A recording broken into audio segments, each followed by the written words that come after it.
Previously on Pratchett 9 and 13. Truckers, or if it was a Simon and Garfunkel song, the Gnomewood Bounders. Thousands of tiny gnomes who live under the floorboards of a large department store. Their whole world is to be demolished. It's up to Masklin, one of the outside gnomes, to devise a daring escape plan. Stealing a lorry and going outside the store is one thing. Well, can't be done, but we'll do it anyway. Stop, I'm going to need a whole lot of stop. The gnomes have found somewhere to live. And it rhymes with lorry. But Masklin's not happy because he feels like this is just another temporary solution. They recognise the name of grandson Richard, 39. You know, he's launching this satellite. This is where Masklin gets the idea, or maybe we could get on it, go up into space, and we can contact our spaceship. And then he essentially recruits Angelo and Gerda, so the abbot, and Angelo, who was the most adventurous of the gnomes, and then they sort of go off to the airport and get started on this separate adventure.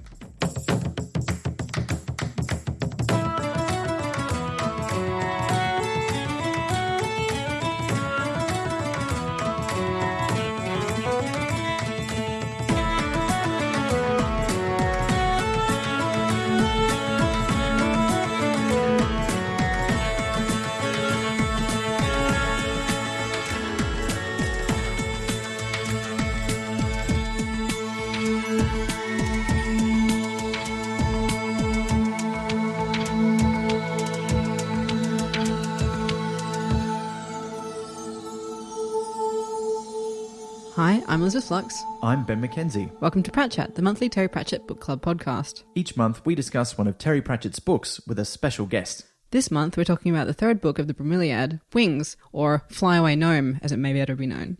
And our guest is academic and author Dr. Lili Wilkinson. Welcome, Lili. Thank you. It's nice to be here. Oh, it's lovely to have you. You've been reading Pratchett for a long time. I have, yeah. Truckers was my first Terry Pratchett book. I reckon I was maybe 9 years old, and my mum bought me the cassette audiobook of Truckers, read by Tony Robinson. And I just loved it. And then went and got the other ones out from the library. And I think I didn't then move on to Discworld until I was a little bit older. But certainly throughout high school, it was all like my jam. Yeah. And have you ever returned to the Bromeliad before now? No, not until now. And I've just gone back. Wow. Well, I feel like we've prompted a return to youth and innocence. Yeah, and kind of a little bit of existential crisis that I wasn't expecting. Oh, really? Yeah. Oh, well, I'm very interested to hear about that, as I'm sure are our listeners. But it is very deep themes, isn't it? Yeah. I think we talked about this in the first two books. Like, that's one of the great things about his kids' writing is he doesn't shy away from the big stuff. I mean, in Dodger, you've got all kinds of stuff going on in there that you're like, well, wow, you probably wouldn't see this in a YA novel written today. Well, actually, no, that's not true. You probably would now. But I think when he was doing it, it was still, you know, particularly at the time he was writing Truckers and Diggers and Wings, it's like people weren't writing about this stuff for kids the way he was. Yeah, there's a lot of really deep existential angst in this book that I just was not expecting. Yeah. And a lot of swipes at society, like a lot. Yeah. Yeah. And I think kids pick that stuff up, you know. I think a lot of people don't give them enough credit. They do pick up those messages about what's going on in the world and what's wrong with it. I mean, man, I remember so many drawings that kids were doing in workshops I was running about Donald Trump exploding the world. It was very... Oh, anyway, let's not talk about that. Let's talk about happy things like existential dread. Yay! For gnomes. And as always, as we get into the book, we like to start by reading the blurb. It wasn't a thing. It was a bit of shaped sky. Somewhere in a place so far up there is no down, a ship is waiting to take the gnomes home, back to wherever they came from. And one gnome, Masklin, knows that they've got to try and contact this ship. It means going to Florida, wherever that is, then getting to the launch of a communications satellite, whatever that is, a ridiculous plan, impossible. But Masklin doesn't know this, so he tries to do it anyway. And the first step is to try and hitch a ride on a new kind of truck, a truck with wings, Concorde. Yeah, no, just that seems like a running theme through the books. Like, this is impossible. We can't possibly do it. We're doing it anyway, which I love about these books. I think that's a very kind of Pratchett-y idea, really, of doing something impossible and then doing it anyway. Yeah. 1,000,000 to 1 chance. Yeah. Yeah. And as we discussed previously, and I don't know, do we need to say this? Is anybody listening to this without having listened to episodes 9 and 13 of Pratchett? This is mostly a direct sequel to the first book because the story splits off into two. But there is a little bit of stuff that happens at the start of diggers that kind of is important. But there's not really much. Like Maskelyne and Grimmer have that one conversation, and then he's like, "Well, we're off to the airport." Not that they know that that's what it's called. And this just sort of gets straight into it, although very cinematic at the start. With the whole framing and the zooming in. Yeah, that kind of zoom in. And particularly the way that at the end it ends with a click. And that kind of made me feel quite voyeuristic.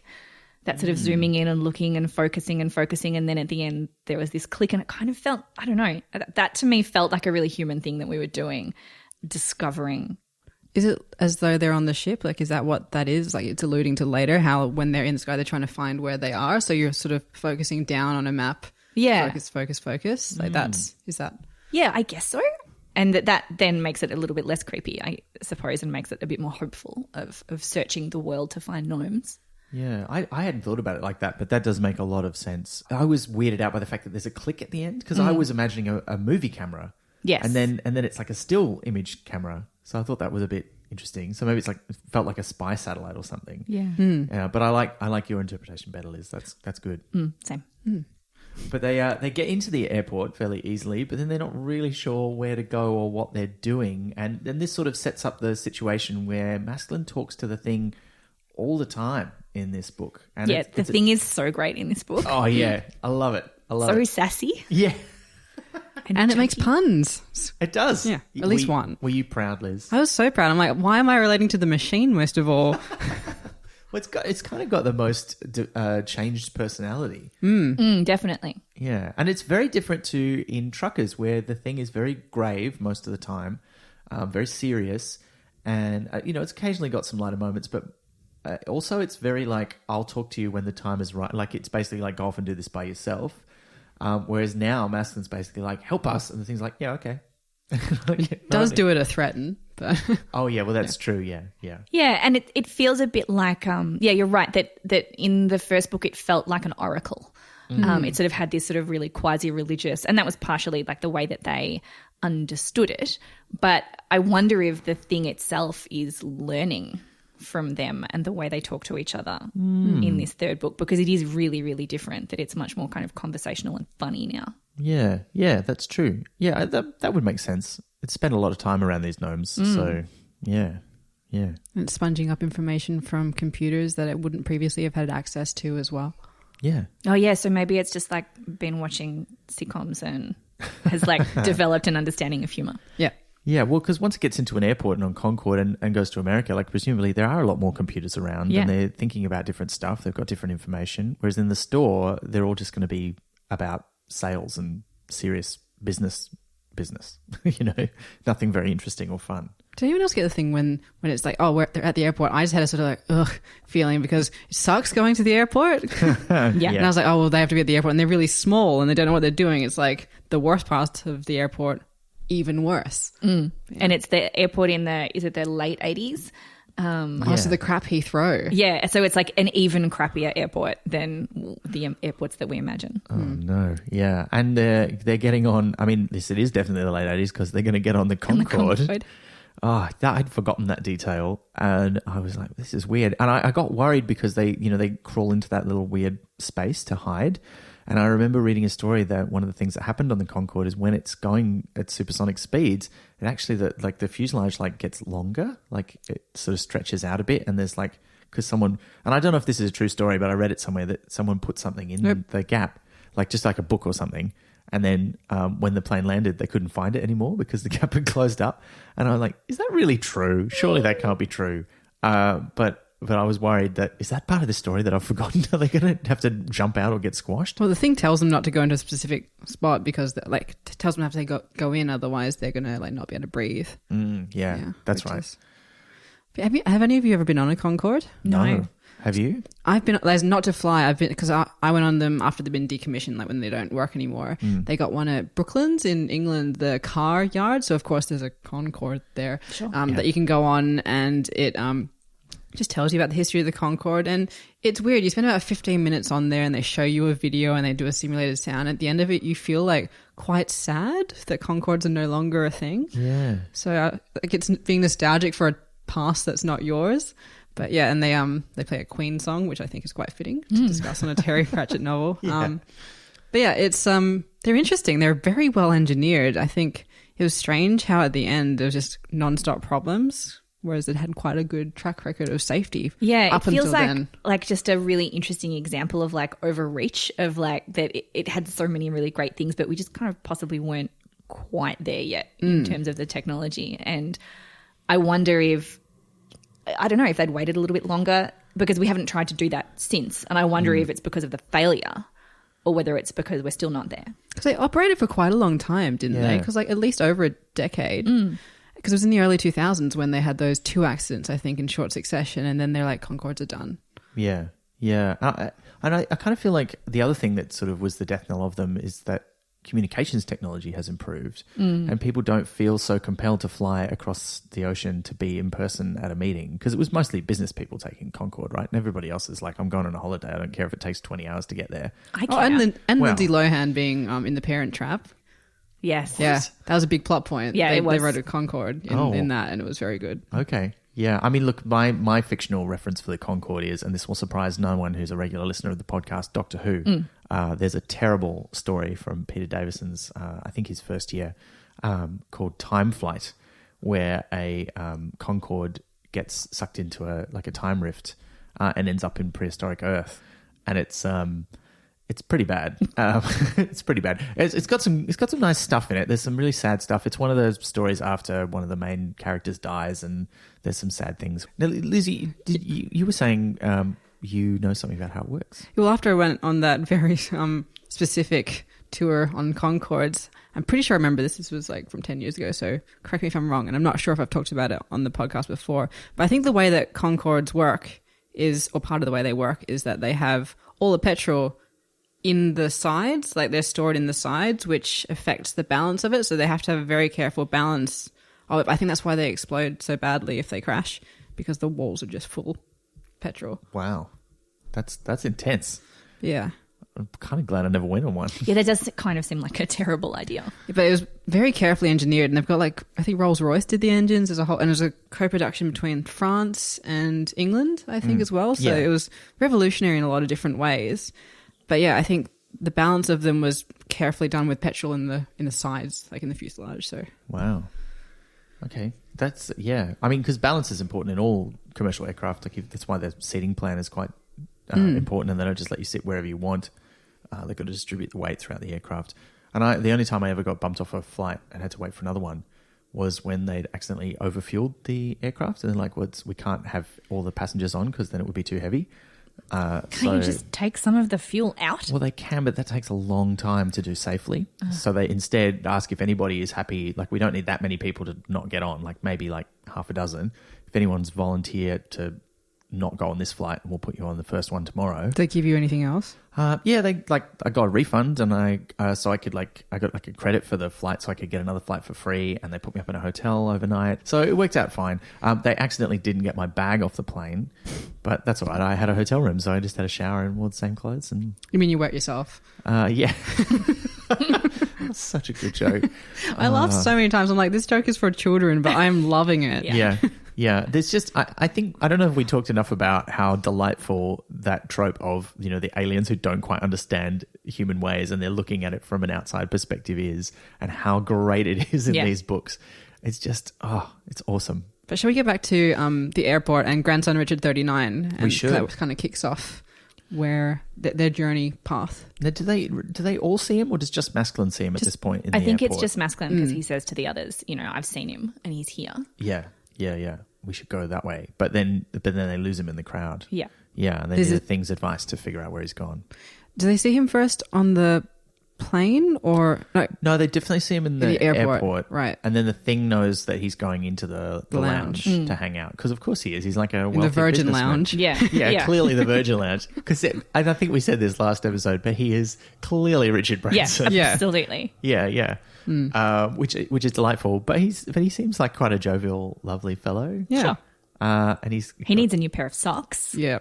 Yeah. Is it because the store has closed? Yeah, maybe. But like for a genius billionaire, get some new socks, buddy. He doesn't have time to think about things like I socks. suppose not. Well, the stores still exist. Like, it's just that they demolished the original because they want to build a new one. Because you find out in second book or maybe the first one, but Arnold Brothers has become this massive like corporation, and they're called Arncorp or something, which Well, just they have makes communication satellites. So. Arnsat 1. But it just sounds like it's all stuff. Every time I read any of those names, I just think, is Arnold Schwarzenegger doing all this stuff? That would be great. It would be. It would be pretty amazing. But they figure out where he's going. They don't find him in the lounge, but they figure out which plane he's getting on, and they have to devise a plan to get on, because they're like, we could just hang on to the wheels like we do. And then the thing's like, no. There's no air up there. You can't breathe. They get offended, like, I know how to breathe. It's not about that. Yeah. It's not about your skills. It's about physics. And so they have to get on the plane some other way, which I liked how they constantly, it's a very straightforward plot in this one. There's not a lot of twists and turns or big surprises. There's a couple, but it's just a really great adventure where it's like they're tiny people, and here's obstacle after obstacle after obstacle for this crazy thing that they're trying to do. And the first one is just get on a plane. Yeah.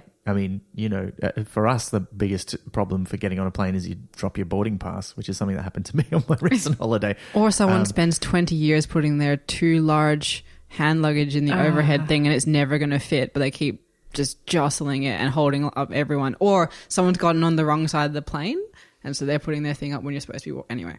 That I have is a lot annoying. of specific airport complaints. Yeah. Yeah. I could tell. How would you go getting onto this plane, do you think?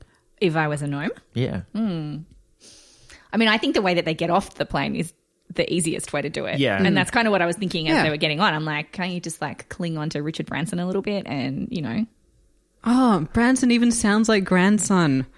Yeah. It's all there. It's all Really there is. in the page. Oh, my. But yeah, Yeah. So I guess that would be the easiest way.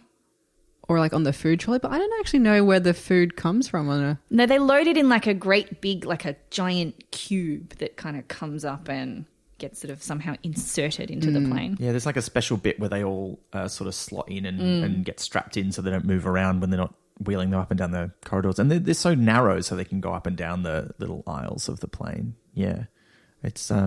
I've never seen one being loaded, but I've paid attention a couple of times when the flight attendants are like securing them, and I'm like, this is cool and weird. So I'm always looking for my bag because it's like spotting a celebrity when you see your bag getting loaded onto the plane. It's really exciting.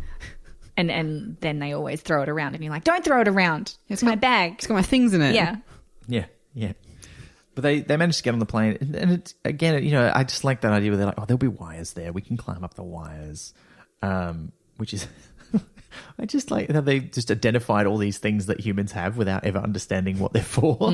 But they're right. There will always be wires. They're always plugged into things. And they get on the plane. And they make Angelo promise not to steal it. Yeah. I love Angelo's he's like, I'm going to drive the plane.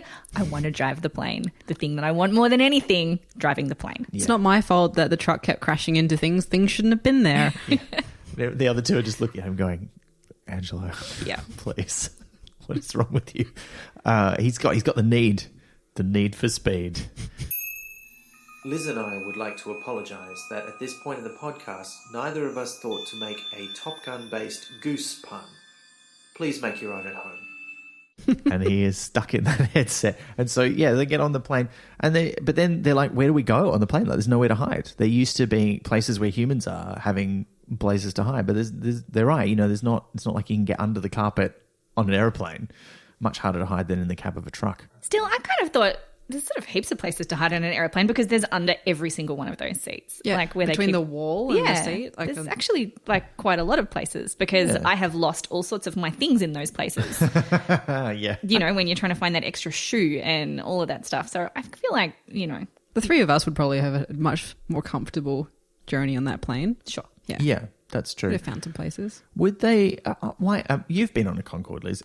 Are all the seats a bit more comfortable? Because I assumed that because it's mostly for business travel, that it's mostly business class style seating, or do they really pack people in the way that they do in other commercial airliners? I can't remember specifics of it, but I do remember getting on there and being like, oh, this is why people pay lots of money to be on these things. Oh, it was They're really nice, is what I can't remember specifics, but it's just the general feeling of nice. That must have been the space, the seats are comfortable. Also, The planes Queen were something. nicer and more comfortable back then. Like the seat sizes of planes has decreased, steadily over the years as they try and pack us all in and charge us less money. If you've watched Mad Men, I almost cried seeing like how nice planes were, like in economy class. Back when it cost a lot more money. And Yeah, but fewer people They flew. could smoke the whole time, so swings and roundabouts. Yeah.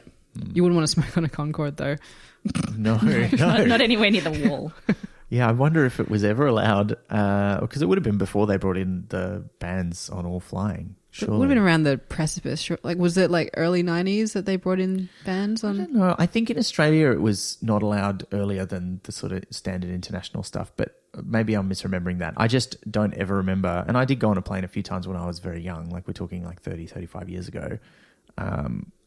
But I don't remember there being any smoking. But then why would I? I would have been in the non-smoking section. The idea of like a smoking and non-smoking section on a plane is so ridiculous because it's like, this is my smoking section of my living room. Like it's just over there in that corner. Oh, look, it makes no difference whether you're in it or not in it. And the air just goes round and round. Yeah. You're in the smoking section of the sealed metal tube. Yeah. I do remember planes that I went on as a child having like little places for putting out Yes. cigarettes. So it kind of Yeah. been like, Actually, I went on a plane that still had that recently. Like yeah. you couldn't smoke on it, but it was such an old plane. that's scary but also comforting. I Yeah. guess. Like it's made it this far. It's a good plane. It also had more legroom than I have had in like 2 decades. And they used to also have the thing where you could pull down like a footrest from the seat in front. They don't have that anymore. No. Yeah. Oh, they do, but only in like sort of business class. Like I got to fly business class one time in my life when I flew for work. But there weren't any gnomes on that flight. That you know of. That I you know of. of. Yeah, and you know what? We wouldn't have thought that anyone on this plane, this Concorde, would know of the gnomes, but they do. Like they get real sloppy at not getting seen in this book. Like in Truckers, they only ever get seen by the security guard right at the end because they're like, we have to go now. It's urgent. We don't have to, and oh no, Price is Slashed is here. We have to get out of here. And they're not even used to thinking of the humans as just humans. Like they think he's a special like demon human or something. But in this book, they get hungry, and that's why they get seen. Which I thought was like, come on. I mean, guys. that is kind of the end of the world for a gnome. Like, I suppose. it's a really important thing. 6 hours is a very long time to go without food if you're a gnome. It was like 2.5 days, they were saying. Yeah. So that is intense. Can I just quickly say, I was waiting for the peanut to come back in a significant way because they're like the peanut. If we haven't eaten the peanut's there. I'm like, oh, the peanut's going to be really significant later. Chekhov's peanut. Yeah, Chekhov's peanut. Yeah. Yeah. Oh, it does get mentioned later on, but I thought it was going to be used to get the thing onto the rocket or. oh yeah, but doesn't he just say, "Oh no, I lost it" or something? Yeah. Yeah. He drops it into the bag. You're right. It's such an anticlimax. It is. Oh, but I enjoyed the quest for airline food. Yes. That was weird. Although again, this is one of the times when maybe it's dated a little bit because airline food, obviously thanks to Seinfeld, famously known to be terrible. But these days, at least my experience of it is much better than it used Oh, really? to be. No, mine is that it's worse. Really? Yeah. I might have a special experience because I'm a vegetarian now. So I get Maybe. The last few times I've been on a plane, it has been totally inedible. And yeah. I like airplane food and I always have. So I don't used know to if it's like it when you changed. got all of the little things, the compartments and the things. But nowadays, if you're flying domestically, you just get something that's allegedly a panini, but is actually just 2 bits of kitchen sponge with some dog food in between. Okay, so I haven't had that. The only time I get on planes is an international flight, which is not that often, and usually it is all the little compartments, and you can choose what you get, and it's very exciting. Yeah, because these days most domestic flights you don't get anything for free. You got to buy something, unless it's a really long flight like Melbourne to Perth or something. Yeah, or if it's Qantas, and then they throw you a refrigerated bag of chips. Yeah. It's always refrigerated. and they're always the bags of chips. They're always it's super inflated because of the air pressure stuff. I kind of love that. That's kind of cool. I really like the description of the dessert of just tasting of pink. Yeah. Yeah, It's wibbly. Yeah. And I was like, I have definitely eaten that on a plane. yeah. I don't think I have for a while. No. but yes, I definitely have memories of that. Or in a hospital. Yes. That's the other time you get food like that. Yeah. the You tastes put it of with your pink. spoon, and then you don't eat it. Yeah. It's like a blancmange, or what do we used to call it? We used to make that at home, and it wasn't jelly, and it was sort of this milky sort of pink thing, and I can't even remember what it was called. But Gross. Sounds it was, gross. It was Why kind would of you make that at delicious. home? It was delicious. I mean, yeah, it was kind of like a moose, but not really. I'll have to look up what it was. Were you training it to win Wimbledon? No. Okay. No.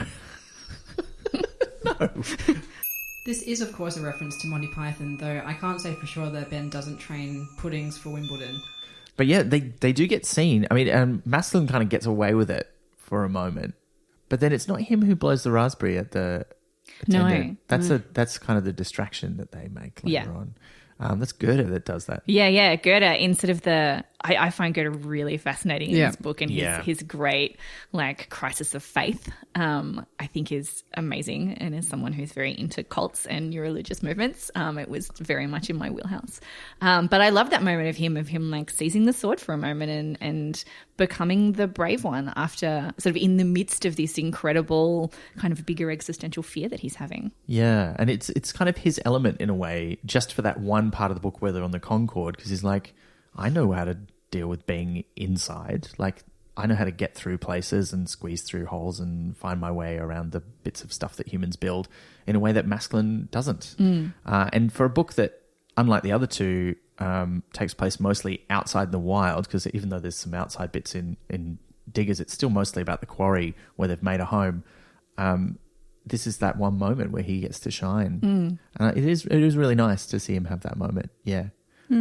And then immediately followed by that sort of beautiful tragic moment of when they're like, what's he doing? And he's cutting a hole in his sock so he can be like grandson Richard. And it was like, oh my God, you're just so broken and brainwashed but he's kind of aware of it too. Yeah, he's sort of embarrassed, which makes it sadder. Yeah. He knows he's only doing it to make himself feel better. He's doing it in the dark. He's trying to get away with it, but they bust him. Yeah. And that's after they've been seen by the pilots, because Anglo's like, I'm gonna take this plane. Yeah, I want to see it. I want to see the controls, and just the way he describes, like, there's so many buttons. You're like, yep, there really are. I can't imagine. Did you get to see the cockpit of the Concorde? No, I didn't. Actually, no, yes, I did. Oh, you did? And I have a photo of it, so I can put it up on the Instagram. Oh, after. Great. Yeah, we'll do that. It has got my dad in the photo, so that's okay. Is he a gnome? He's a bit taller. Okay, great. Okay, good. He's from England. I mean, not all gnomes are from England, but no, as we find out in this book.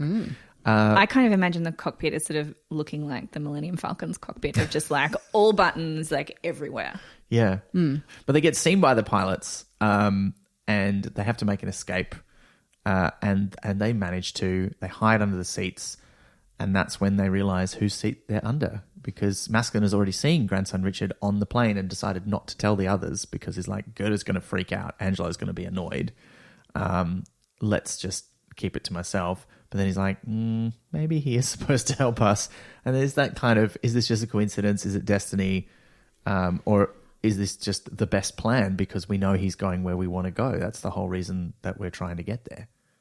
Yeah, I really, like, for a little while I kind of expected it to not be him, and for them just to not be able to tell the difference between men wearing socks that may have come from the store.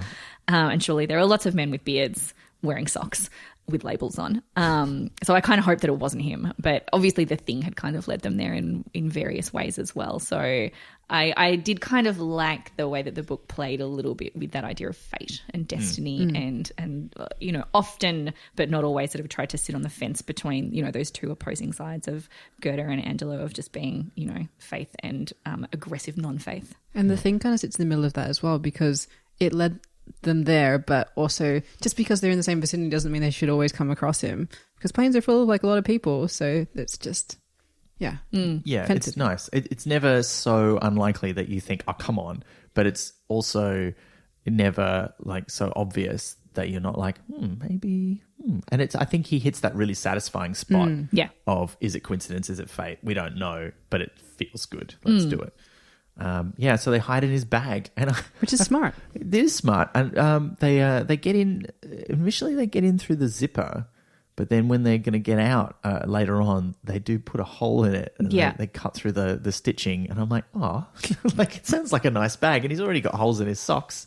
I just love the way they kept describing what was in the bag of like some papers and a hairbrush, and they kept mentioning the hairbrush, and I was like, that more than anything dated the book of like, why isn't his laptop in there and his mobile phone and a tablet and a charger and all of those sorts of things that nowadays our bags are full of when we're on planes. Yeah. He's got the spy with no trousers, though. Yes. Yeah. What a great name. Amazing. Was it Gerda who starts reading it? Yes. Yeah, And it yeah. gets I really- really, really wanted a bit more of that because at one point he's like, I wish I still had it because it was just starting to get good, and I really would have enjoyed like a little bit of errata from that. Oh, I feel like maybe someone needs to write that book. Yeah. Like that's got to happen. That would be fun. Maybe we should write it. Yeah. I don't know. Illustrated. I'd read it. Yeah. Listeners, if you know of anyone who's written it, or if you have any plot suggestions for the spy, Why don't we just write it as one of those like tweet threads where like just people add on a sentence as you go, like that game we used to play at like parties or at school camp. Oh yeah. Okay, no, I'm into it. Okay, we're going to do that. Listeners, watch out for All that right. on our Twitter feed. That's going to be fun. But yeah, they eventually get off the plane without too much more incident. It takes forever. But then they get on a helicopter, which is my nightmare. Oh yeah, that is so weird. And why is it in there? But I guess like to get to Cape Canaveral, like he seemed like he did some He's a proper. high-flying executive in Yeah. the late 80s, early 90s. Like, he's flying Concorde and then he gets a helicopter to where he's going. Like, he's not driving anywhere. He's like, no, I'm launching a satellite. I'm getting on as many cool forms of transport as possible, which just makes me think of John Pertwee. Again, this is a Doctor Who reference, so sorry, listeners, you've got to take a drink.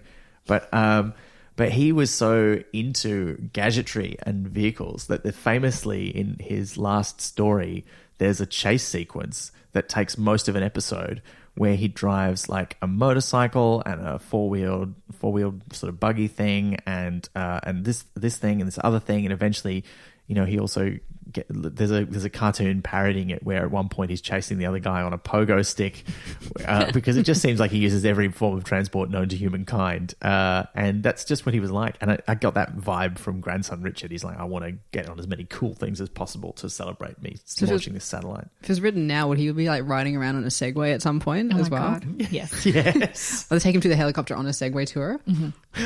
Yeah. Well, I guess depressingly now he'd probably just get like a fancy Uber. That's It's not not cool as fun. though. Maybe a Tesla. Oh, Tesla. A self-driving Tesla. Yeah, self-driving Tesla. Oh, yeah. I'm currently writing a thriller about a self-driving bus at the moment. It's super fun. Oh, wow. Is it like Stephen King's Christine? Like, A little is it- bit. Wow. Yeah. Can Keanu Reeves be in the movie? Look, it's not out of the question. He should be in every movie. Yeah, it's true. Yeah. It is somewhat based on, it was somewhat inspired by Speed. Yeah. That sounds awesome. Yeah, it's really fun. If you can think of a title for it, then that would be great. I'm going to need some more plot points, but I'll come back to you later after the podcast. Thank yeah, you. we might have to discuss it off air. We don't want Yeah. to give away anything. Bus with no trousers. Now we're talking. But they get on the helicopter. There's that great bit where they're like, what's a helicopter? And he's like, oh, it's a plane with no wings. And they're What like, keeps it up? how does that work? And there's they're just not really aware of it because they're still inside the bag, but they're still freaking out about it. Yeah, I kind of wanted then Angelo to like do his thing again and like climb out of the bag and want to press all the buttons on the helicopter, because I would have thought that he would have been very excited by, you know, being in yet another new, exciting, unfamiliar vehicle. Yeah. Yeah, but I think they're just all so tired and hungry at that point, even though they've eaten all the smoked salmon. Yes. And they've lost the peanut now. They're debating eating the toothpaste. Yeah. Yeah. Good call not to. Yeah. It's not very nutritious. I don't know. Do gnomes even brush their teeth? We don't know what the deal is. Surely they should have to.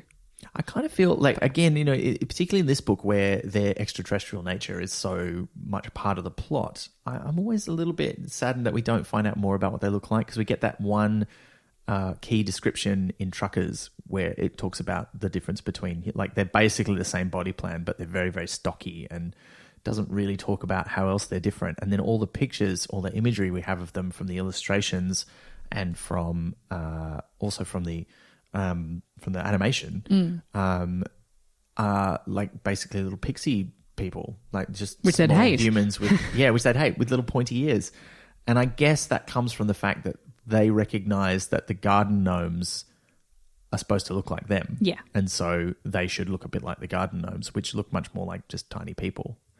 So I don't know. I always kind of was curious, like but that's just me. Like I always like it when the aliens and things are much more alien. I kind of assume that because like it seems like they've been there for a very long time. They're like gnomes have been on Earth for I think they say 15,000 years. Yeah, that's for how long 15,000 things been years. on the moon. That all of our tropes about little people and elves and pixies come from them, come from like catching little glimpses of them. And so that's why they look like garden gnomes. So it's not like they look like garden gnomes, it's the garden gnomes look like them. Yeah. And I love that line about they'd rather believe in little green men than in leprechauns. Yeah. Yes, I love that line too. I think I highlighted it. That was great because it's such a one of the things that gets talked about. And I'm sure you've come across this stuff, Lily, when you've been looking into sects and cults and things. But the idea of when people have sleep paralysis and they have that sort of hallucination of somebody, that's where some of those stories came from about being abducted by the little people. But as our fears and our culture changed and we became sort of more in tune with science and science fiction and ideas of stuff, that sort of morphed into the idea of, being abducted by grey aliens and stuff. But probably it's the same source. It's just that they interpret those stories differently. Yeah, absolutely. And I thought that's really interesting that it's like that's touched on in this book in that different way. I also find it really funny that they think that mermaids are manatees. Like, yes. Oh, these beautiful women on rocks. It's just like these blubberous creatures like oozing their way through the sea. Like they're beautiful in their own way, but they don't look like Sexy women. Yeah. Yeah, fair. The quote about leprechauns was, humans find it a lot easier to really believe in little people from the sky than little people from the earth. They would prefer to think of little green men than leprechauns. It's Very well true. put together. It's certainly true these days, but I don't know, and yet I kind of prefer stories about leprechauns. Is that me weird? too. I don't know. Because you like the idea of something else being here, but I think the reality might be hard to deal with because the idea that they've been here all along, you're ignorant to them, is tougher to track than, I'll have to deal with something new rather than getting my head around what I remember being wrong, if that. And I think these sorts of phases of belief kind of come and go. Like, there's like the older things of like magic and sprites and fairies and pixies, and then we moved on in the 20th century to aliens, and then all of my kind of culty research followed that as well, that it comes in these waves of this particular era that this book was written was like satanic panic, which was a fun time, and I firmly believe that now it's all of this, like it's the rise of conspiracy, it's anti-vaxxing, it's all of that kind of stuff, and it particularly I think linked to like pseudo-scientific health stuff and anti-science stuff is the cult of the early to middle 21st century. Yeah. Half-baked science drives me insane because everyone's like, oh no, I've done the research. I'm like, Yeah. And it's that feeling that, people want to think, oh no, I know something other people don't know. I think that's a huge motivator for it. I think that's, a big part of the whole flat earth movement, for example. It's like, no, we've figured it out. You are all being fooled. We're the smart ones. And that's a really seductive thing to think. I'm special. And it gets in the way of introspection, like so many things do. Like you don't take a step back and look at, what's actually wrong with what am I doing wrong? What things have I absorbed that means I'm behaving in a way that is not good for me or the people around me?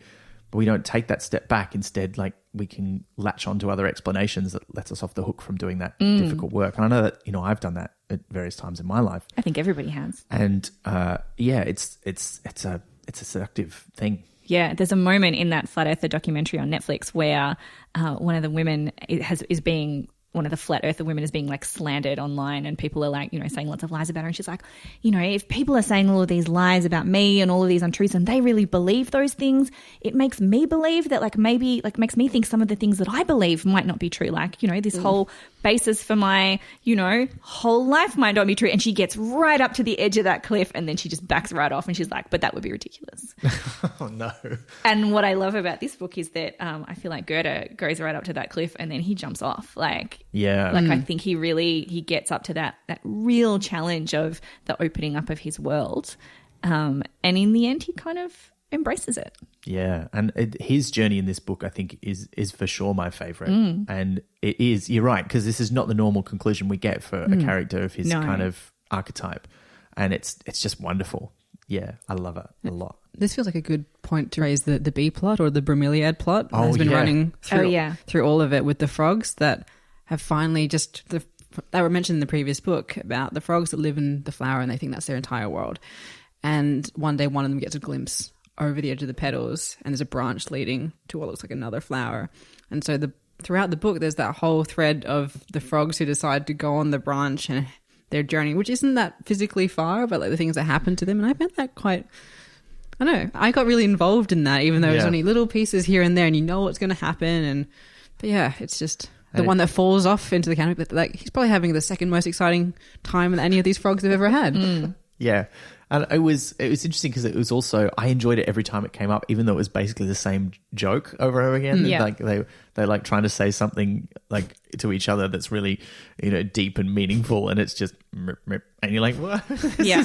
Yeah. And their inability to count beyond one. Yeah. Oh yeah.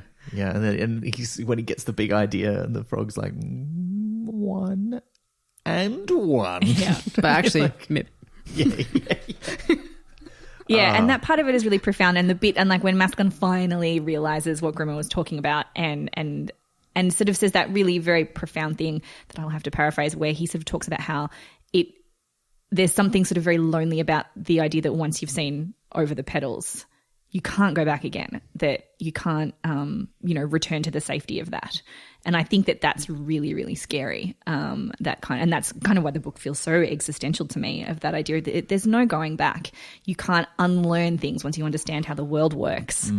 You can't forget it. It's like why Frodo can't go back to the Shire. Yes, exactly. Like, Yeah. He's seen the wider world. He knows that it's not the safe haven that, all the other hobbits have. Yeah. Yeah. I mean, Sam copes, but I think he copes by compartmentalizing and denial and just trying to forget.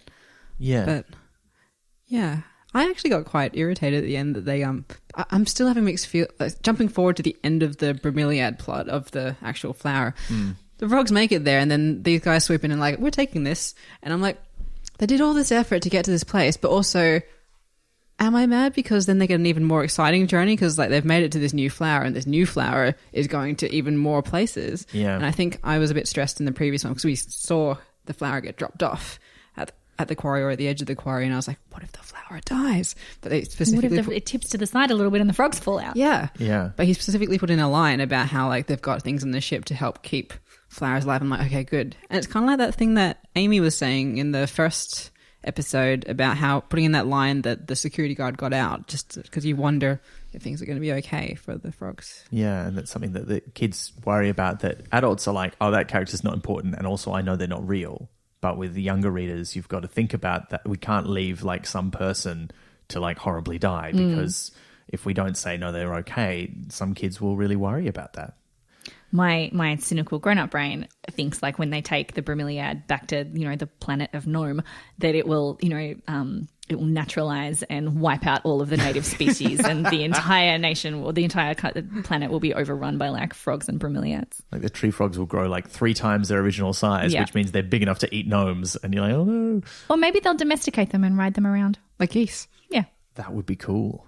But I got so invested in the mipping frogs.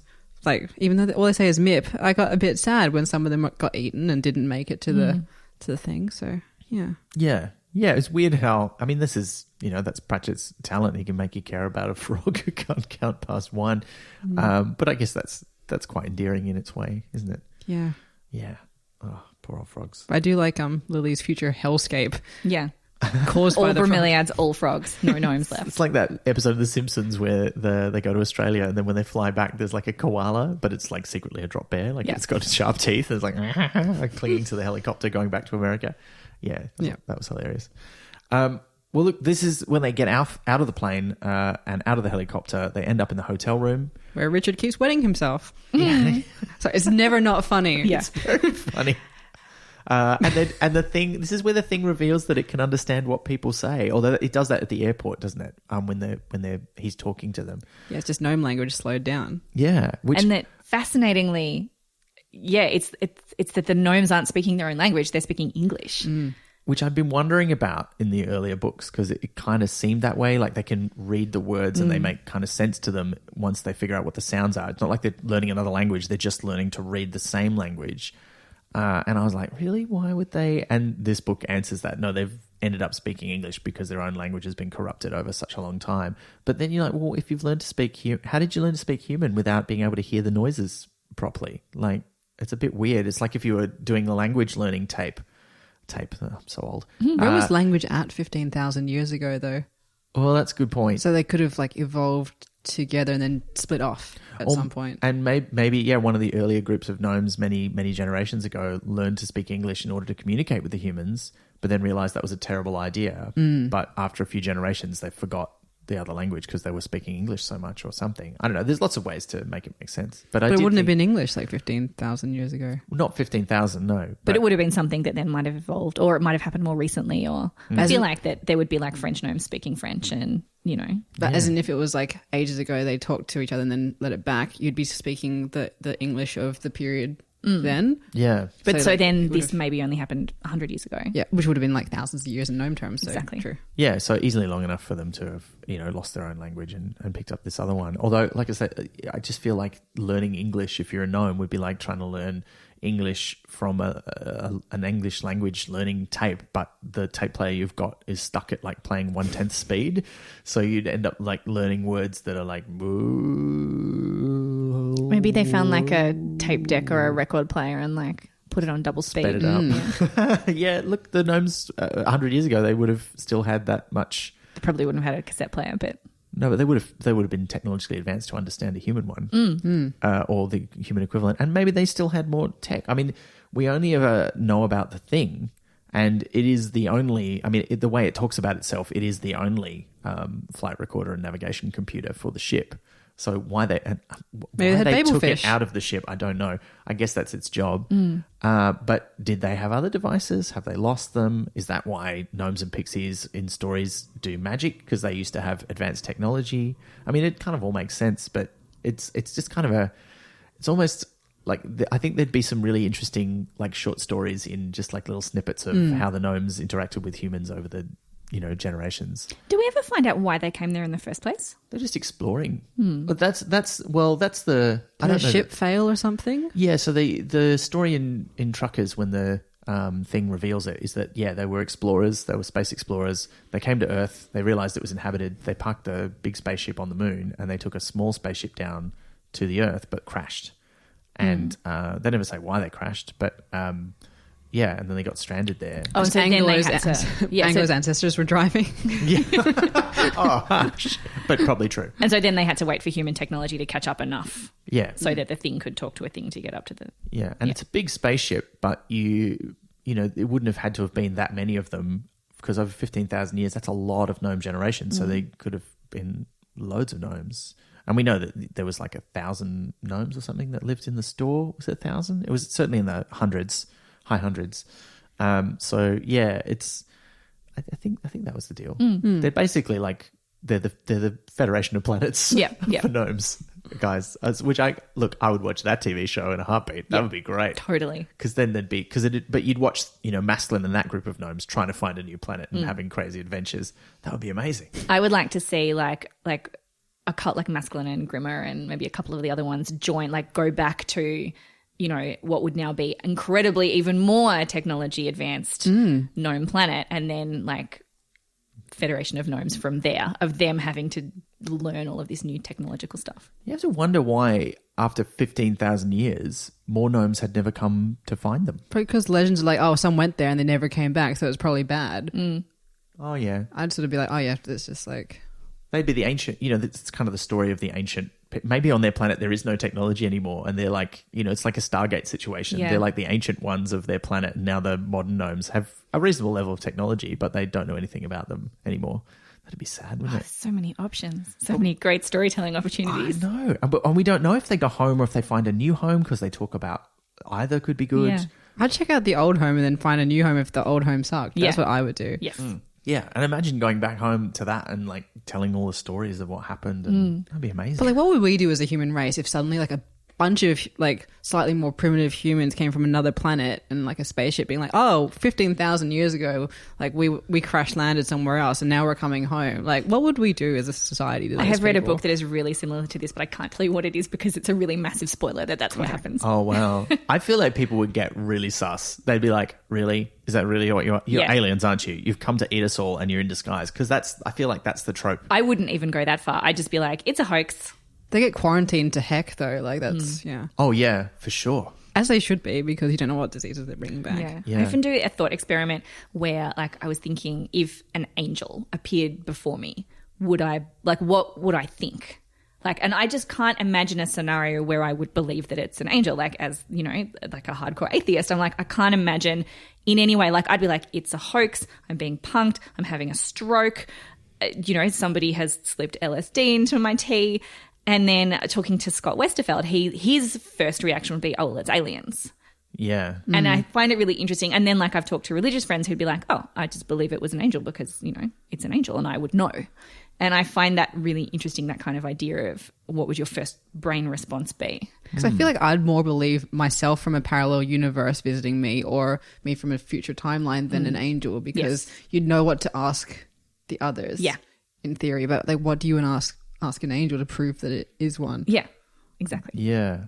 And it's like that's its own kind of crisis of faith in the same way that, you know, Goethe is presented with this physical evidence of grandson Richard. It's like, oh, this is like the closest I'm going to get. I mean, he's basically like Jesus to Arnold Brothers. He's so ancient. God, right? Yeah, and he's very old. Like, he's not as old as the store, but he's much older than any of the, you know, he's like 4 generations of gnomes old. But except that they know humans exist for real. So they've got that extra dimension of, you know, we're living in their world, which is something that they never really consider in Truckers. And the store gnomes are like, no, this is our world. Like, the humans just do stuff that means we get stuff for free. But then in the quarry, you know, Grimmer and the others are like, no, this is clearly their world and we don't really belong here by That's the end of the book. It's a big theme of this one as well. Yeah. Which is interesting because, like, they're separate and they're coming to the same conclusions. And I think it's a really necessary conclusion because the answer is often like, well, this journey you're going on is really big and really dangerous, so why are you doing it? And they have to have a reason why they can't just find another store. And that reason is they're never going to have a home anywhere because there's always going to be humans and they always have to hide from them. Yeah. And I think their experience of it is quite different because Grimmer's realization of that is this is never going to work. Like, we've tried so hard to make a new home for ourselves, but the answer is got to be something else. And she's sort of a bit like, I guess Masculine was right, but this sucks, you know, like, this is so hard. I've got to try and keep everybody together. And Masculine's experience is, I think this is the right thing to do, but I didn't realize how difficult it would be. And I still am not quite sure what the end result is going to be because we're going really into the unknown here. We're going to another place that we just don't understand. And like, and also the interactions that they have with the humans in this book are frightening for the gnomes. Although they're also very funny for us, like when grandson Richard comes out of the shower and sees them trying to steal his sandwich, which is so great. But how would you, I know I keep being like, but how would you respond to that? But how would you, like, if you'd ordered you're in a hotel, you've just had a really long 2 flights, you've had your shower, you're singing My Way, which I'd like to discuss if that's got any pertinence. Yeah. And then all of a sudden your sandwich is here and you're like, great, I get to eat. Where is it going? I don't know. Like, where's my sandwich going? Surely you just have to put it up to like sleep deprivation. Yeah. Yeah. And I think, you know, his reaction later on is not one of, oh yeah, it's more like, wait, that wasn't a dream. Like, he's surprised still, but now he's like reassessing that experience. But there's that great moment where they kind of just stop and they're staring at each other for a second, and then it just cuts to them being outside. Yeah, like, oh no, with the sandwich. Yeah, and there's that. Like, oh, it's just so Warner Brothers cartoon kind of like you can just see their little legs going underneath the sandwich. It's great. I love that bit. Yeah, so why is he singing My Way? Well, it's firstly like because it's very funny. Yeah. Yeah. Well, it's a classic song for people who feel like they're high achievers to sing, isn't it? Also, like, is there enough of it in there that Terry Pratchett would have had to pay rights? No. Okay. No. Because he like paraphrases the lyrics in a clever way. Yeah. I'm an expert at paraphrasing song lyrics. Because it's expensive to use. You can't use the real song lyrics. It's just too much of a pain in the ass. So you've got to be like, you know, oh, that one time in that song, the song is called My Way because titles are not copyright, where they talk about like, you know, climbing all of the things and going to the place. And I've definitely done that before. He did it as listicle. It's just fantastic. Yeah. This is, I think, one of the things that's very frustrating about science fiction that's set in the future is that, you know, they're always obsessed with really early 20th century pop culture. Like, they're not listening to the Beastie Boys. They're like playing Mozart and really, and well, which is obviously not the 20th century, but you know what I mean? Like, they're always into classical music because that's royalty free. They don't have to pay for that. They can use the songs and there's no lyrics anyway. But I'm just like, are you serious? Like, what? And if they are into 20th century stuff, it's like from the 40s or the 50s at the latest, because that's, you know, out of well, some of it, depending on what country you're in, is out of copyright. So it's it's just like, this feels weird. So I think the thing to do is to be a very successful pop artist and then write your own songs into your books. Yes. Oh, cunning. Yeah. So like that's any authors out there, Has do anyone that. done that? Anybody done that? No? No. I mean, so I should Not copyright here. that. Yeah, you And should. Then they have to pay me when they do it, defeating the whole purpose. Well, you could just charge them a very small fee. Yeah, it depends. Yeah. Yeah. I think that there probably are some, like, I think the lyrics of My Way are, I mean, like, I sort of feel like they're kind of generic enough lyrics that they could probably apply to any story, but there's definitely a lot of, like, I've traveled each and every highway kind of content in there that does reflect the themes and the mistakes. I've made a few. And they're forging their own paths. Yeah. Yeah, it is quite an analogy for, yeah. And they what later the walk gnomes down are a going highway, through. don't they? Like, there's Yeah, like, they do. And I think for each of them, like for the three of them, for the three gnomes on this particular part of the journey, they are each doing it their own way, and they're all finding their own path and their own lines to walk between what they believe and what they don't believe and what they choose to do. And then I think back at the quarry, like Grima is certainly doing it her way with civil disobedience, and I'm there for that. And I really miss her in this book. Like I miss like having any female characters in a book. The only one we Yeah. see is the chief lady from the Floridian gnomes. Oh, we have the people who deliver food on the plane. Oh yeah, that's right. Yeah. But Shrub is great, but you're right. Like, she's really the only one. Yeah, and I did Yeah. feel like there were perhaps some opportunities to have a couple more. Like, you know, She could have had a daughter instead of a son. yeah. Yeah. Yeah, well that would and that character doesn't, whose name I have forgotten because they Pion? Pion. Yeah, Pion could easily have been a girl. And also, I'm not 100% convinced adds anything to the story at all. I kind of wanted something more from that character. I think if there's a fourth book, it would have been Yeah. good. Yeah. But I think, I think Pion's really just there so that they have someone who can warn them about what's going on. Like, Pion's the one who knows that they can't stay near the rocket takeoff because it's going to be too loud, and alerts them to that fact. Because if they were just sitting there by themselves, they would have been like, oh, and they would have been like completely deafened and flattened because they wouldn't have tried to get away or face the other direction. you But know? I feel like a way around that would have been to have the thing tell them that. Like, if you didn't want to have this other character, perhaps you could have made the thing intelligent enough to be able to warn them. Yeah, and I kind of thought Pion was going to be helpful because after the thing, Maskin's run off with the thing, that Pion would help them to track him down, but then they just get on the board the spaceship, so it doesn't happen. Yeah. But look, we're getting a bit out of order, which We are. is generally fine. But we do want to make sure people can follow this. I do know that there are a few listeners who don't reread the books or sometimes listen to episodes about books they haven't read yet. So we don't want to lose you. And we were at the point where the gnomes had just run away from grandson Richard with his sandwich and Into they the find wilds themselves- of Floridia. I know, and it's so dangerous. And they don't realize how dangerous. I know. I love the bit where they figure out they're in a nature preserve, and the thing says, "Oh yeah, there's manatees, there's like sea cows and crocodiles," and they're like, and they ask him what a crocodile is, and the thing like tells them. And there's that great thing where we don't hear the dialogue, but it just says the thing told them what a crocodile was, and then it's like a pause, and they go, "What? Oh, it's what? Are you serious?" Like, and they're just freaking out because they're like, "No, we've never seen anything dangerous. We grew up in the UK. Like, the worst thing to eat us was a fox, and now there's crocodiles. What is this nonsense?"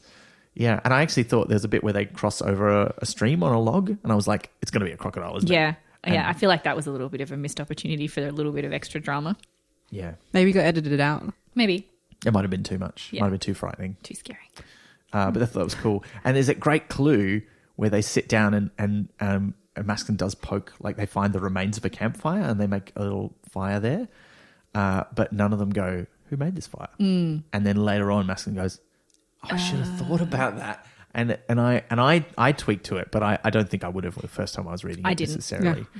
This time I did, but I think that's just because I had read it before and I knew what was coming up next. But I like those little moments where the author's ahead of you, but the characters are not. The characters are where you are, because you so often see it the other way around, where you're sort of you're catching up, and the author's like you're ahead of the characters, but in this case, the author is ahead of you, but you're with the characters behind them. I like that a lot. Yeah. I also like as a side point, but to setting the scene of Floridia, is how Greta's like, they've really got the air conditioning worked out here. It'd be really nice to retire here. So they've got like all the classic Florida tropes. Yeah. Crocodiles and retirement and nice weather. And also, like, if the only thing you'd ever known was, England, man, going to Florida for the first time must be pretty incredible as a gnome suddenly being warm all the time. Yeah. Masculine's not. I like also that Masculine's not comfortable there. He's like, it's the outside, but I just don't know what's going on. Yeah. I'm used to frost and foxes and rabbits and stuff. What is this? Yeah, he definitely got baked beans shipped to him because he didn't want to eat the local food. Yeah. So this is something that an Australian cricketer actually once did. His name is Shane Warne, though in this scenario it's kind of a shame Warne because India has very good food and you shouldn't have to order beans from Australia when you're having the opportunity to try new things. But I guess he had to do something to pass the time if he wasn't sending raunchy texts to strangers. Yeah. That's a mean illusion. Oh, but he's nicer than that. Sure. Well, he's the only one who eats the lizard later on and sort of enjoys it. But that's after they meet the Floridian gnomes who suddenly show up with spears, and he's like, "We don't have my spear," and they are quite different to the gnomes we've met before. They have a very sort of, I don't know what the word is. They're kind of very much more in tune with nature, I guess, and they have this sort of weird symbiotic relationship with the geese. Amazing. I'd love to know like the back history of that. Like, who was the first gnome to tame a goose? Yeah. And how do they steer them? Like, because like the leader steers the flock, but like how is that? Is it like an Ikran situation? But like the Ikran situation is kind of icky in Avatar. Oh yeah, yeah. But I guess they just sort of like have some sort of way of tugging on their feathers to say go this way or until they're going in the right direction. But it's interesting. I mean, how do the gnomes know which way to go? Yeah, that's what I wondered. They're like, we've got this symbiotic relationship with the geese where we help them migrate. And I was like, I'm pretty sure geese already know how to migrate to but Canada. Isn't that like the whole thing? Like, we think that geese know how to migrate, but there's this unspoken force of gnomes who are the ones that tell them. So that all of the geese have gnomes on them. Yeah, because isn't like we don't quite know how birds know where to go, and it's because the gnomes are telling them, and we don't know about the gnomes. And there's a lot more gnomes than I thought there were, because if there's a gnome, I guess you only need one gnome per flock, don't you? Yeah. And these are kind of the geese that they migrate between Canada and Florida, which is a long way, but it's not like the longest migration ever.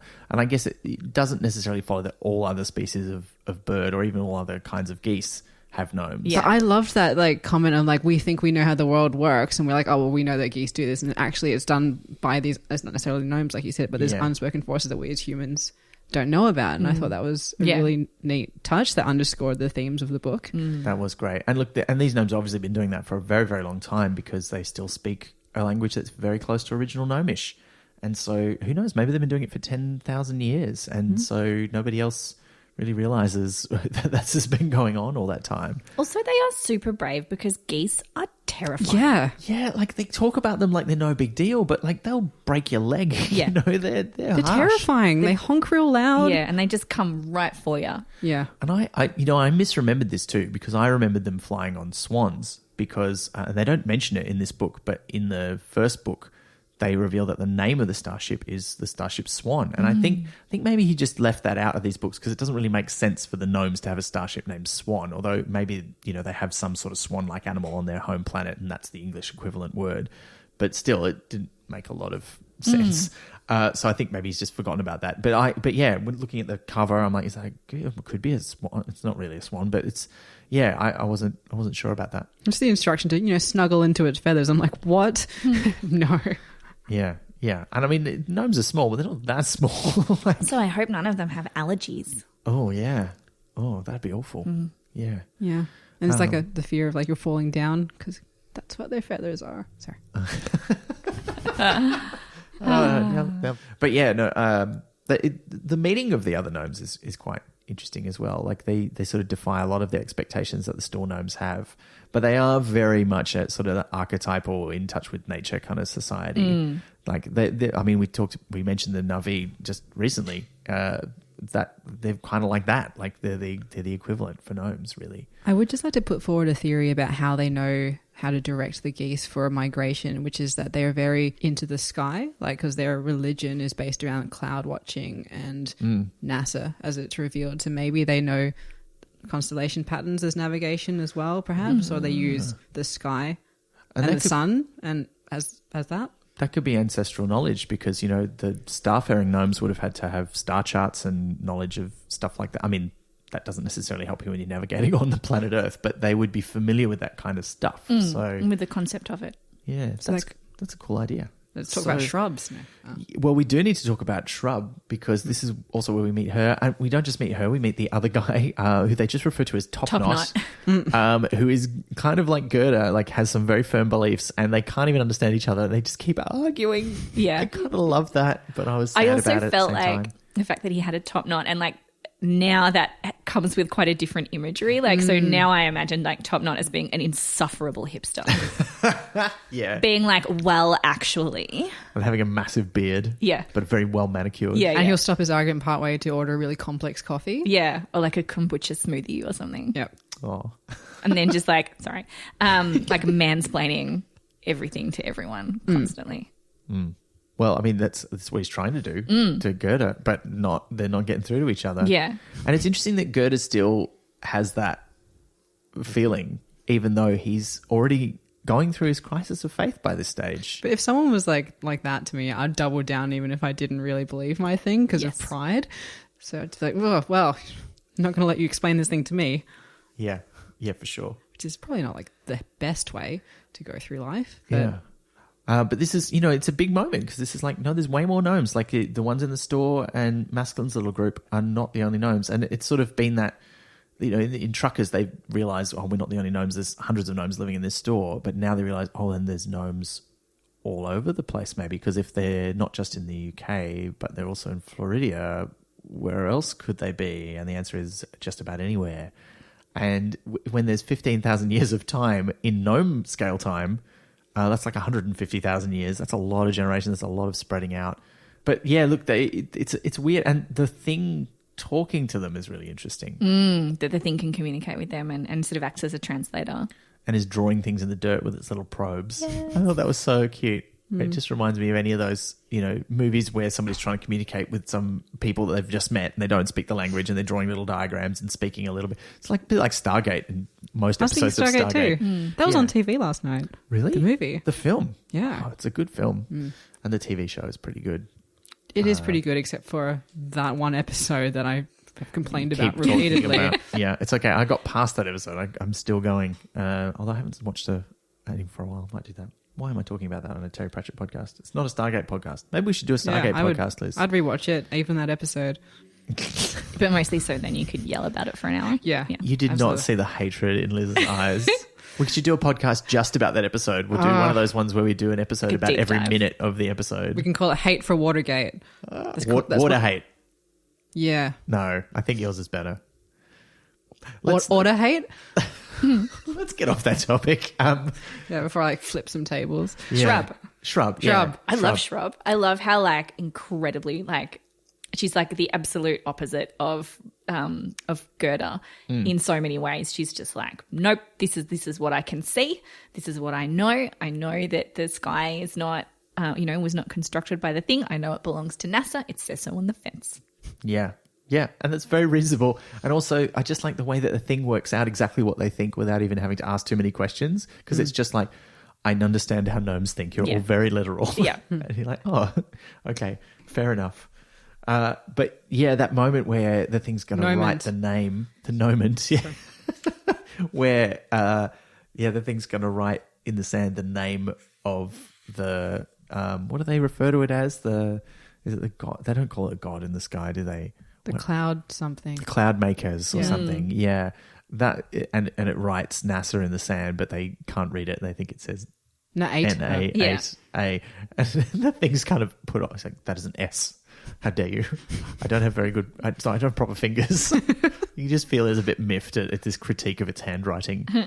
He's like, I'm a flight control and navigation computer. I'm not an artist.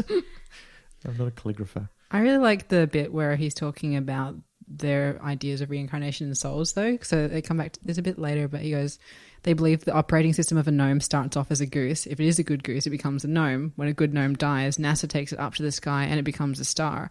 And what I really love about that is the sentiment alone, but the thing is translating from one gnome language to another through itself. So it has introduced the operating system thing as well. So it's been filtered through two different understandings to come to this, and it still makes sense. Yeah, and it comes back to that definition from the first book about what a soul is, where they say it's that bit inside you that makes you who you are. And you're like, that's kind of a beautiful way to think about it. And the thing itself has to upload its consciousness into other things, but it's still, unlike other things, it can have its soul elsewhere while also still having it itself. And I find that also very interesting as a concept. Yeah, that was cool. But then, they write the name, and that not everyone, like, it's like, you get ready to run because they might not like this.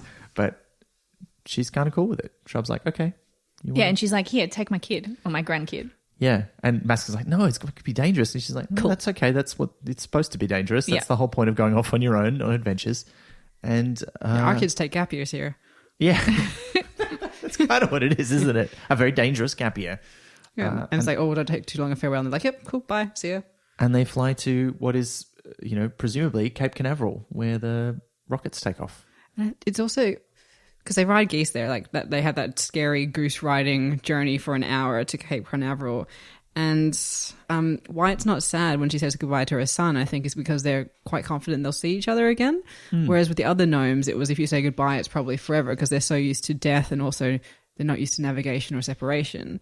So I thought that was quite interesting, how certainty can play a role in how you interact with other people. It's a sharp contrast to the way Grimmer thinks about masculine when he's not there, and how she has that sort of breakdown where she realizes he might never be coming back. It's been so long since they've been gone, which is actually something I want to come back to in a bit. But because they used to have that really bleak existence where they like huddled as a small group and they just were dying one by one. So like, if someone went off, you did never see them again, and that's in their living memory. Like that's in their lives. I just find that really, and a real sense of uncertainty about like where they are physically in the world. Whereas these like, continentally shifting, goose flying, amazing star navigating gnomes clearly have a much kind of a better idea of where they are in space. And so the idea of them being able to find each other again doesn't seem so impossible as these gnomes who have only ever known like a ditch or a store suddenly being faced with the entirety of the world. Yeah.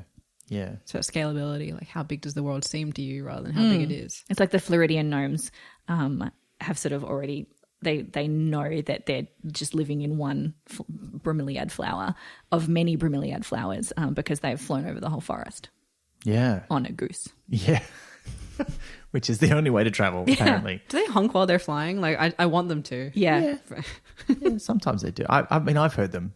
Sometimes, I did a gig recently at a Werribee Open Range Zoo in Melbourne, and it was in the evening, and we were performing on a stage outside, and there's these grey geese that live there, and they also live on Phillip Island, but they were just flying overhead every now and then. They just make this massive honking noise as they went past, and I was thinking, that's quite an intimidating thing. Like, you probably would feel safe on that if you were a gnome and it felt friendly. But the noise is so incongruous. It's like this beautiful, graceful thing, and just like this disgusting honking noise coming from it. Although they're not described as being very graceful in this book, the way they're described as taking off. Yeah. Well, they're only graceful when they're up. They're not graceful. The transition is not graceful. That's true. Yeah. Yeah. It's like penguins. Like they're nice under the sea, but when they're like waddling around, Yeah. it's like, can you do anything? No. Oh, but then to see you underwater. Yeah. And I can also see, like, he says that thing, like, he's more comfortable in a plane because he doesn't quite understand how it works, but he does understand how muscles work, and so he's not confident that two of them are going to keep him up in the air. That's exactly how I feel. Like, I would not fly on a goose. Yeah. Yeah, that's creepy because you're like, I couldn't fly. I couldn't keep somebody up here. Yeah. I would, if there was like a proportionate goose, I would fly on one if it was at a distance low enough on the ground that if I fell, I'd still survive. Or you could wear a harness, maybe. But then you'd be stuck to it. Yeah, no, yeah. You want to have a go, as we're saying. Like, what if it flies you off to a giant nest and eats you? We'd basically be like flying on a dragon, wouldn't it? I'd rather fly a giant goose than a dragon. Little softer. Yeah, Less that's fair. fire. Yeah. Oh, I mean, it depends on context. Like, if you're riding into war, Then you want a dragon. And depends on which dragon. Like, if we're talking like Pete's dragon, then I'm sure that would be very pleasant to fly on. But toothless. yeah. Yeah. Or like a Daenerys dragon, maybe a little bit scarier. All spiky and scaly and Yeah. stuff. Yeah. Yeah, that smell. looks uncomfortable. Yeah, I don't want to go on But look, they get on the geese. They fly to Cape Canaveral. They stop at the edge, like where there's a fence that says "Don't come in," and have a nap. And I got so mad when they had a nap. I'm like, just wait 40 minutes and then have a nap. Yeah, but I love like the scene where Masculine pretends he's sleeping and listens to Gerda talking to the thing. Oh, yeah. And Gerda, like, this is the real climax of Gerda's crisis of faith, is so beautiful. And that conversation when he's realised and he says, when he was talking to Top Knot, he thought if he'd been the one arriving in my world instead of the other way around, would have thought I was just as stupid. I am just as stupid.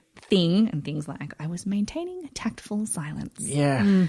And just that realization that there is another frog in another flower who believes a totally different thing, but believes it just as strongly as I believe my thing, and we can't both be right. Yeah. Yeah, that was beautiful. I really enjoyed that. And the fact that Gerda is talking to the thing when I don't think he's almost never talked to it directly before. No, he does. He doesn't. He always tells Masculine, he's like, you talk to it. Ask the thing. Yeah. Was it because he knows that the thing has answers and he wasn't ready to hear the answers? Yeah, I suspect so. But it's like the old abbot who had that whole secret audience with the thing, and clearly it told him everything that these guys are just learning now. And he's like, it's told me a lot of things. It's very weird. You must go and get us out of the store. And then he dies. And you're like, wow, imagine that. Like that's weird. Like that's like what Gerda's going through now, but like even more, because it's like, I've been doing this job for ages. I understand that, not everything I believe is necessarily true, but it's useful for keeping the peace.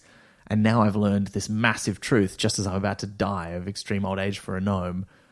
That's just, what a weird experience he would have had. It kind of puts it into a bit of context. They sure do choose their abbots well, though, don't they? Like they choose open-minded to a degree, like people who are willing to have their mind open. Yeah.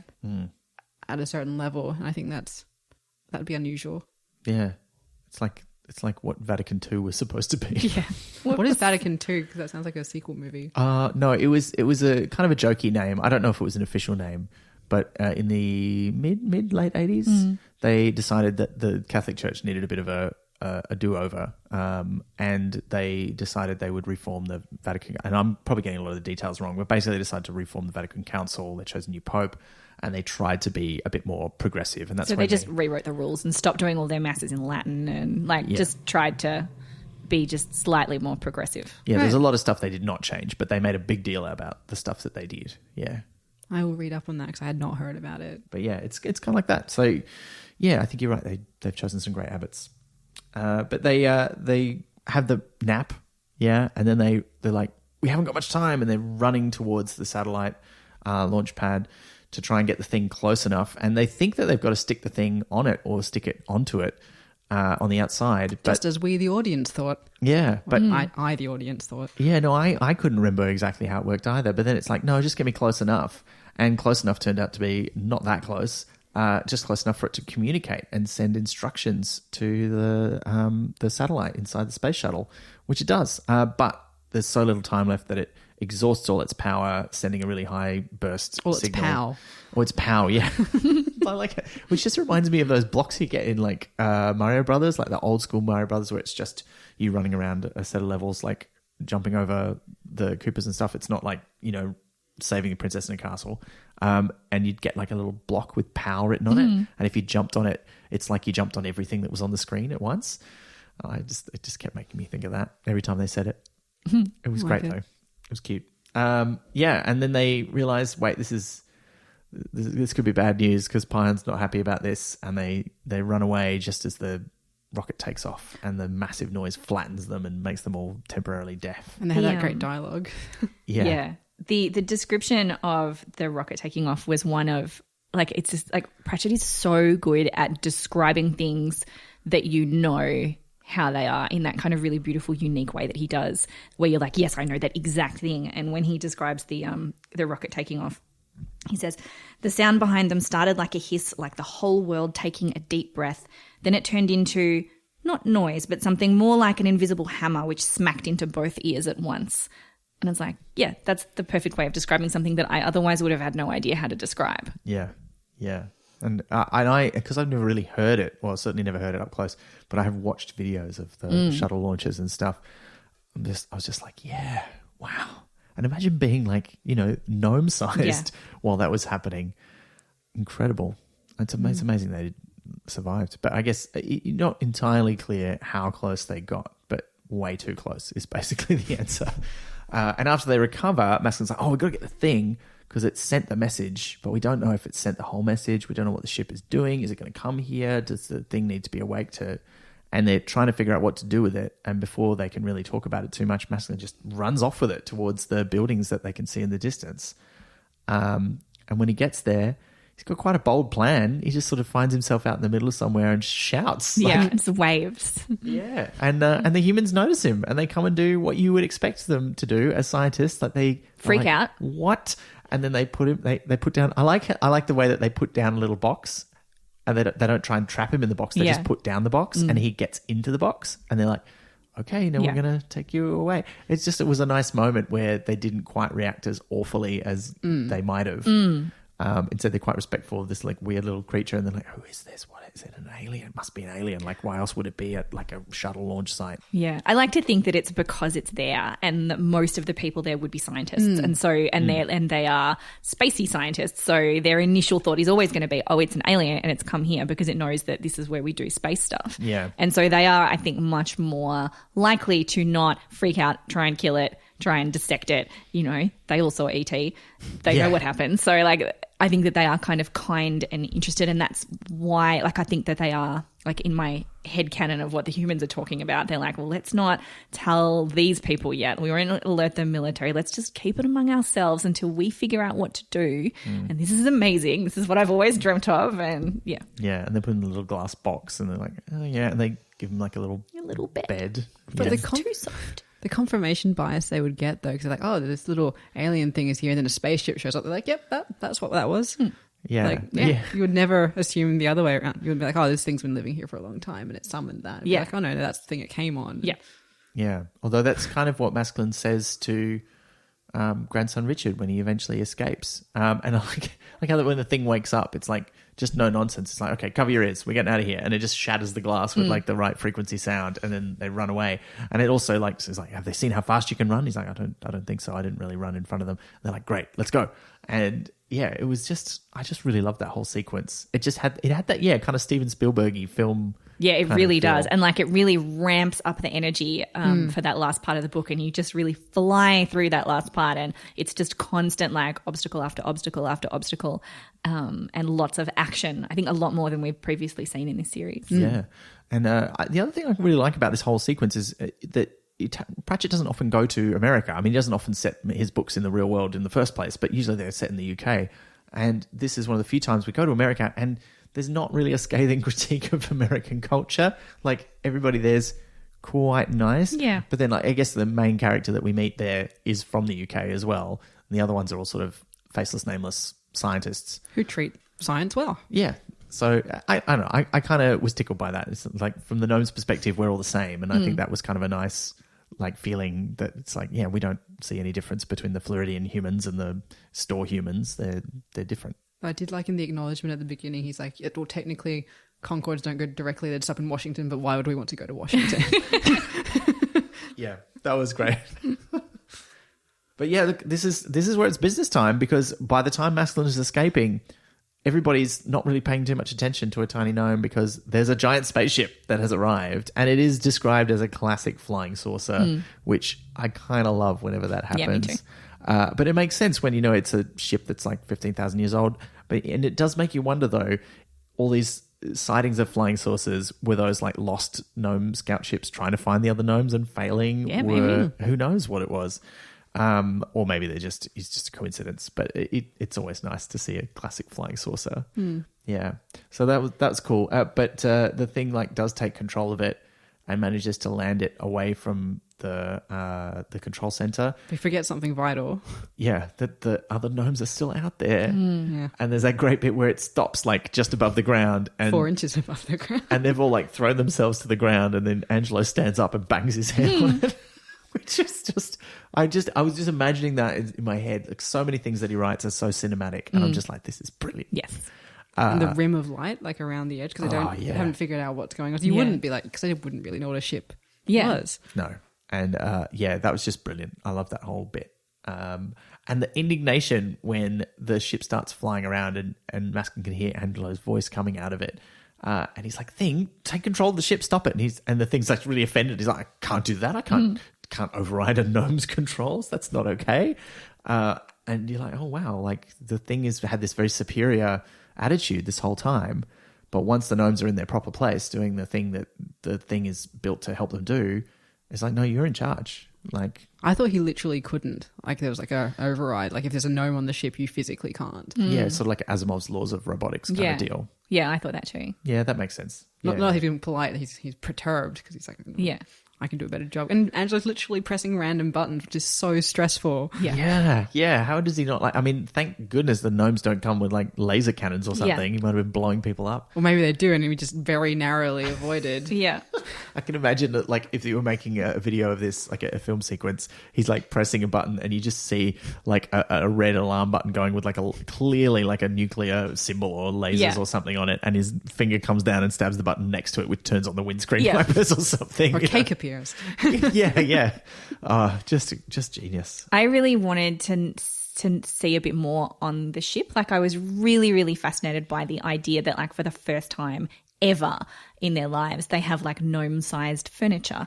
And so I wanted to see a bit more of that, of what it looks like, how that feels. And I wanted to see some like artifacts from the gnomes that were on there before. Like, are there pictures of them? Do they have personal effects that they left on there because they were expecting to come back again? Art. Yeah, just stuff from gnome culture and how, like, I love a fish out of water trope so much. And this is kind of like a fish in water for the first time trope in some kind of way. And that's just very, very sparkly to me. And I really, really wanted more of them getting to know their world and their culture.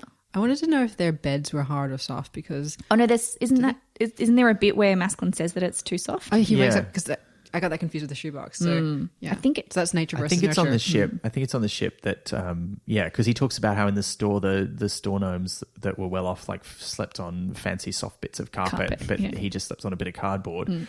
But yeah, here he's got like a proper like human style bed, and I agree with you. Like it would have been nice to see some idea of what gnome culture was like, but it's a very like just sterile environment. Yeah. I guess it's been cleaned by robots regularly over 15,000 years. But it's, I would have liked to have seen some more of that. Yeah. And all we know is the only hints we get are they have the food machine and they press different buttons and different food comes out and it's food that they're not familiar with because it's like, it's a bit like a blueberry or whatever, but it's not. And I don't know. I thought that was something a bit missing there. I just imagined it as Red Dwarf. Yeah. Yeah, me too. Because they're most Particularly after familiar. the little cleaning robots, I'm like, well, it's a Scudder and I'm all good. Yeah. That makes sense. But this is pretty nearly the end of the book now. Like there's a couple more important things that happen. They fly the spaceship off. Masculine gets grandson Richard before they leave to help him get onto the spaceship because the humans are trying to communicate with the spaceship. They're doing all of the classic like Close Encounters of the Third Kind things. They're playing music at it. They're trying different languages. They're trying symbols. And then grandson Richard's there and walking through to see what's going on. Maskin climbs up onto his clothes, climbs up onto his shoulder and gets the thing to slow down his voice so that grandson Richard will understand what he's saying, or rather to repeat in a slower voice, and tells him, basically says, I'm from your store. And he's like, my grandparents always said there were little people in the store, but they were just joking. But I kind of believed it anyway. And you're like, well, they probably said it because they heard the little noises and it turned out for them it was real. It was little people in the store. And I just thought that was a really nice moment that it wasn't, they said they saw them, but we all thought they were crazy. It was like, no, they just told these stories. Yeah. And now it turns out they're true and they didn't even know that they were true. So that was really beautiful. It was really nice. It is really nice. And then the thing just totally ruins it by telling grandson Richard that it's going to blow his head off if he doesn't do what he says. Yeah, that was harsh, but it has the desired result. Yeah. And then there's the nice moment where he takes Masculine to the ship, and just before they leave, he asks the thing to tell him, "I wish we had more time to talk." And grandson Richard picks him up, and it's like the way that sequence is written, and Masculine is so horrified, like he's never been picked up by a human before, and it's so scary and yet so gentle, and it's really nice because grandson Richard really is like, yeah, I'm just going to help you. Of course I am. Like, I mean, yeah, I'm afraid my head's going to get blown off, but also Yeah, it just was, I don't know, I really enjoyed that sequence. It was really sweet. It was nice, yeah. The bit where there's all of the humans around the spaceship and Masculine's like, what are they all just doing standing around? And the grandson Richard is like, they think that aliens are going to come out. Yeah. And Masculine's like, why? And grandson Richard said, well, the thing says, I don't know, perhaps they don't want to be alone. Was just like such a profound, like, human moment of loneliness. And again, that existentialism that just really comes through in this book. And the way Masculine gloms onto that and immediately goes, that's a big difference between them and us. Like, we know there's other people because we've been around humans for 15,000 years. Yeah. You don't know that we're there, so you think you're the only ones. And that was nice too. And then the kind of profundity of that moment, so he just hangs there for a minute and then is totally shattered by Anglo using the comms system and being like, sorry, is this a microphone? Is this thing on? Yeah. And sound like squeaking too. Yeah. Yeah, so good. But like the academic things that will be written about that moment for years to come. Well, because also they're going to record it, and at some point someone's going to try slowing it down or speeding it up, and they're going to realize, we're speaking English. Bum, bum, bum. But then they'd be like, that's a conspiracy and it's a fake. Like, yeah. I wonder if grandson Richard will ever tell anyone. I reckon he'll only tell his own family. Yeah, I think that he would assume that no one would believe him. Yeah. Yeah. Or maybe he will pump some of his billions of dollars into space exploration now. Depends on how eccentric he is. Yeah. Yeah. I wonder if Ansat ever goes back to working. Like they'd be sort of out of that would be an expensive failure if it didn't. Yeah.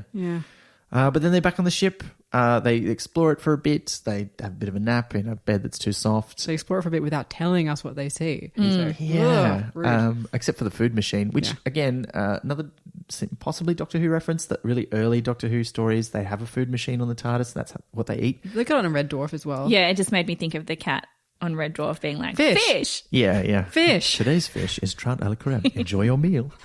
It's but in the Doctor Who one, it dispenses these weird things that look kind of like a Mars bar, but they taste like different things. And I think it's only mentioned once or twice in the TV show, but there's an extended description of it in one of the novelizations.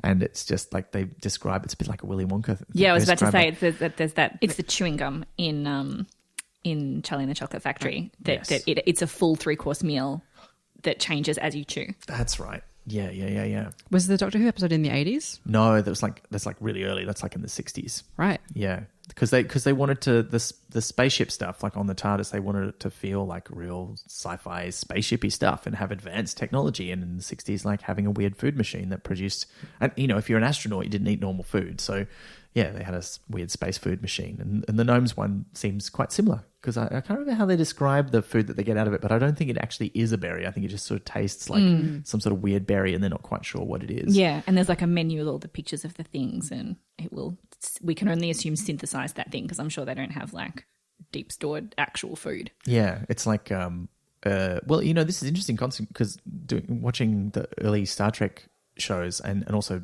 Star Trek Discovery, they don't have food replicators at that point in the Star Trek timeline.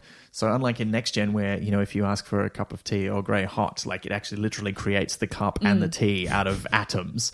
In the earlier ones, like they have food machines that kind of synthesize proteins and sort of put them into a shape that looks like the food, and then but they're kind of made out of other stuff. They're not literally recreating the actual substance. Yeah, it's more of like an Asimov-y yeast paste something. Yeah.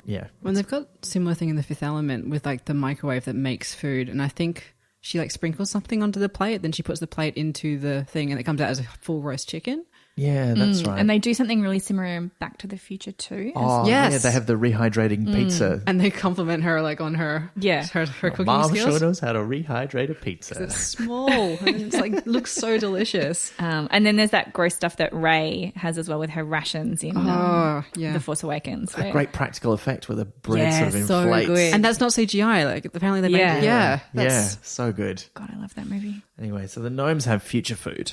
Not that we find out that much about it, but and they have a shiny, cool spaceship, which they use to find frogs on a Bromeliad. Yeah, I felt like this was it is like a grand romantic gesture for Masculine, but I do feel like it's perhaps a little bit of a waste of the resources, particularly given that like all of the gnomes back at the quarry have not been having a great time. Yeah, and this is where when I said I wanted to talk about how long it's been, it feels like this is like kind of non-stop and doesn't take more than maybe a day or two. But in Diggers, it feels like a lot longer time has passed. And the only time that extra time seems to fit in is when they're looking for the frogs in the Bromeliad. And I'm like, how long did you spend doing this, Masculine? So in actual fact, they could have just like whizzed back and saved everybody like an awful lot of trouble. But then they would have saved Nicodemus, and that would have been a problem later. That's true. So like by waiting, they kind of solved a problem by everyone suffering a little to stop everyone suffering a lot later, which they couldn't possibly have known. No. But narratively, that's how it worked. I think it worked out for the best out of two not great scenarios, which you wouldn't have been able to foretell beforehand. But I also do think it's pretty rude of him to be like, oh, no, we've done all this stuff and now we're going to go on my mission for like 2 months. And I do feel like Grim, like if he just gone back and said, I'm really sorry for being kind of a jerk. I understand what you meant about the frogs. Yeah, I get what you mean now. I totally understand. And I want to come with you on this journey that we're both going to have of exploration together instead of just telling you that we're going to get married. I also don't know how green their gas is, but like it does sound like a bit of a climate bad activity to like ride your spaceship all around the world for like a while and dig up plants. I assume that if they've got like anti-gravity and stuff, they've got like clean fusion energy or something. I don't know. Is that unreasonable? Well, I mean, it has been like sitting on the moon for a really long time. So, yeah, I assume that it must be in some way renewable or else it would have gone bad by now. Yeah. I also feel like there are lots of kinds of bromeliads that are not that particular one with frogs in. And like, couldn't he have just given her a pineapple? Like, yeah. You know, he'd be like, did you know that a pineapple is also a bromeliad? Here you go. Also, I get it. I'm sorry. That would have been cute. I missed you. Yeah. But it's also not clear how much of the time they spend looking for the frogs and then how much of the time they spend trying to figure out where the quarry is. Yeah. Because that also takes them a while, I think. And, then they start flying all around the UK and there's all these, alarming reports of like a spaceship has been seen in this place and that place. Yeah. And they're flying around. And Anglo's just trying to like drive it down the tube. He's like, I stopped at the stop sign. But like rationally, you got a Concorde there because they've ended up following one, but like the thing can talk to computers. It can be like, okay, so where do Concordes go? We'll go back to...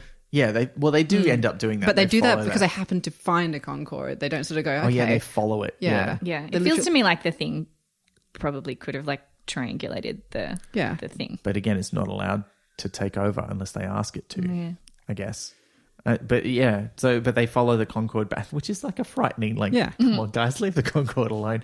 And I love that bit where they describe it as speeding up to try and get away with it. It's like, oh, no. But they get back to the quarry, they save everybody. And then, the big bit at the end is, what are we going to do now? Yeah.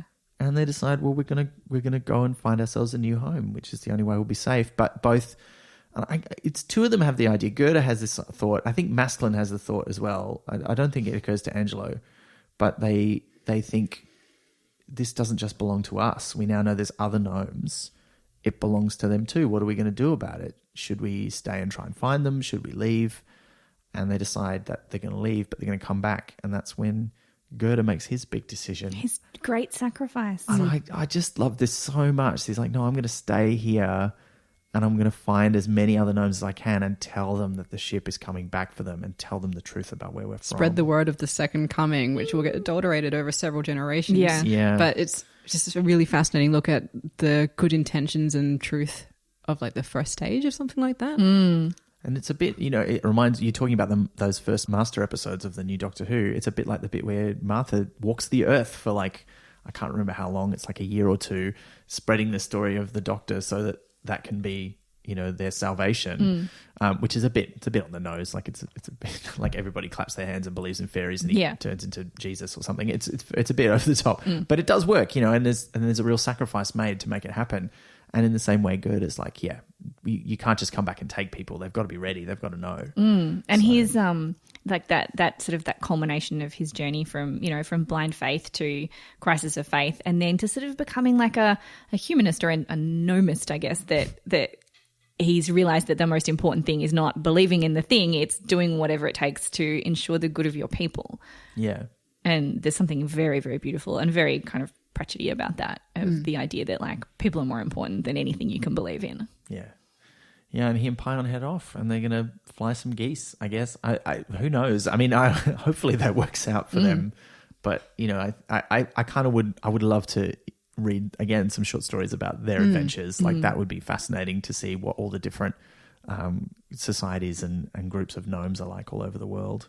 And how far they spread. I imagine like the space gnomes coming back to pick them up, you know, maybe a few years later, and him just like emerging out of the wilderness, just being like Rambo, just like being like amazing and strong and powerful and like having this incredible following of people. And yeah, that like a really gnome from every like different gnome group. Yeah. And that he will have like united them under this banner of like hope and truth, and that he will have just like, it will have been the making of him. Yeah. I wonder if a fleet would come back. You know? Yeah, maybe. Because there's a lot of gnomes. And it's not quite clear how much the store gnomes fill up the ship, but it's kind of intimated that there's enough room for them all, but it's a little bit squashy. So, yeah, I don't know. But the ship is massive, particularly by gnome standards. Yeah, so. I kind of felt like it must be sort of half empty because it does seem very big. Yeah. And they're just sort of some figuring out where they got to go. And surely like some gnomes wouldn't want to go. Like they'd be happy staying on Earth because like the ones with the geese seem pretty... Oh yeah. I think all the store gnomes are happy to go because it's much more like the store. Well, they don't have a place either, whereas some have carved out a place. Yeah, and some of them might choose to stay behind, and that's fine. But at least they know they've got the option.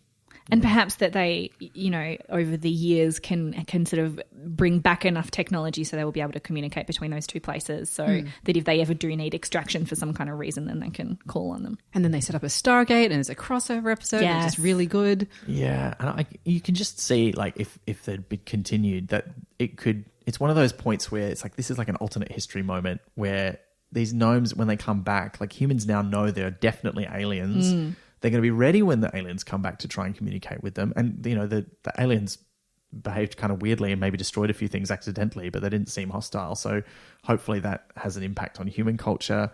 Do the gnomes decide, you know, that they're going to try and talk to humans now, the ones who want to stay behind? Do the gnomes who come back in their ship want to communicate with humans? Like, there's so many things that could happen and just take the story in just crazy ways. Yeah. But I also think this is a really satisfying ending for the story of the gnomes that we've met, that they're off on a bigger adventure, and we don't need necessarily to see that, as much as fun it would be to see bits of it. And where they're going, they don't need wings.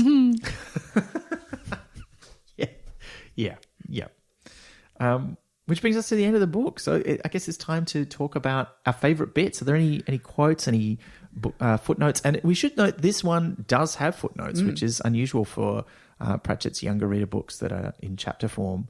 And it doesn't have heaps, but it's got a few. Liz, you've got a favourite? Take me to your larder. Oh, yeah. It's so good. The thing making a pun, and it's just so perfect in the moment, and it's just very good.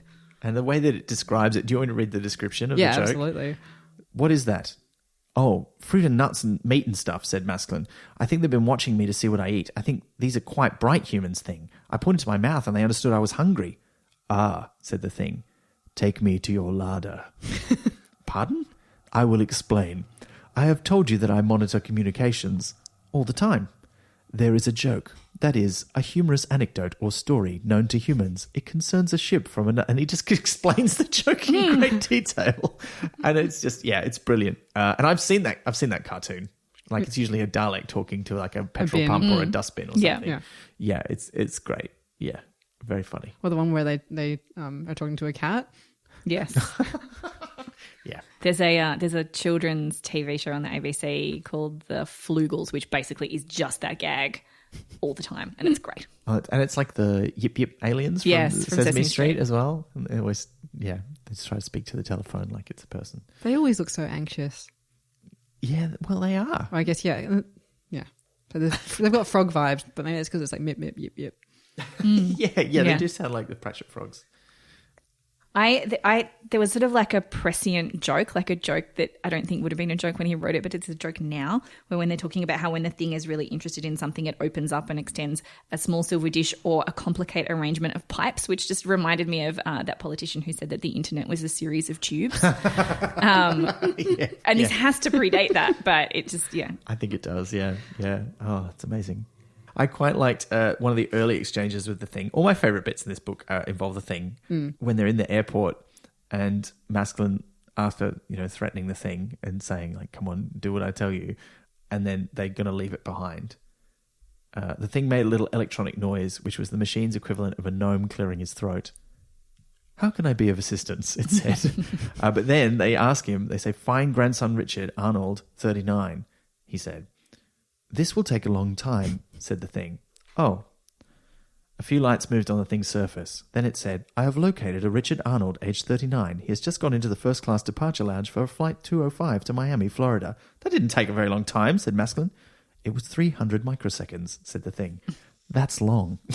I just like how it does have that alienness about it, but it's so polite and nice all the time. I like when Gerda sees grandson Richard on the plane and he's trying to confirm if it is him. Gerda reached into his robe and pulled out the picture of grandson Richard. Even in the dim light of the pipe, Maskelyne recognised it as the human in the seat. He hadn't got creases on his face from being folded up, and he wasn't made up of hundreds of tiny dots, but apart from that... Yeah, that was great. I had I'm a really big fan of the podcast The West Wing Weekly, and they have this thing where, you know, something from the West Wing politics conflicts very greatly with current politics, which they call a Trump I moment. And I had a Trump I moment when the thing is talking about Florida, and he says, yes, this country traditionally welcomes immigrants. And I was like, Trump I. Oh, no. Yeah, traditionally. Yeah. I think even then that was probably a slightly pointed comment. Yes, I'm sure it was. But that was great, yeah. Well, I think that's all of our favourite bits. If you've got any listeners, of course, feel free to tell us about them. But we did get a few questions. So, Liz, what are the questions that we've got about wings? So we've got a couple from Steve Leahy, which is, first of all, why wings? To follow from previous books, shouldn't it be flyers? And 2, why switch quotes from the Book of Gnome to a scientific encyclopedia for the inquiring young gnome? Were events of wings whitewashed from gnome history?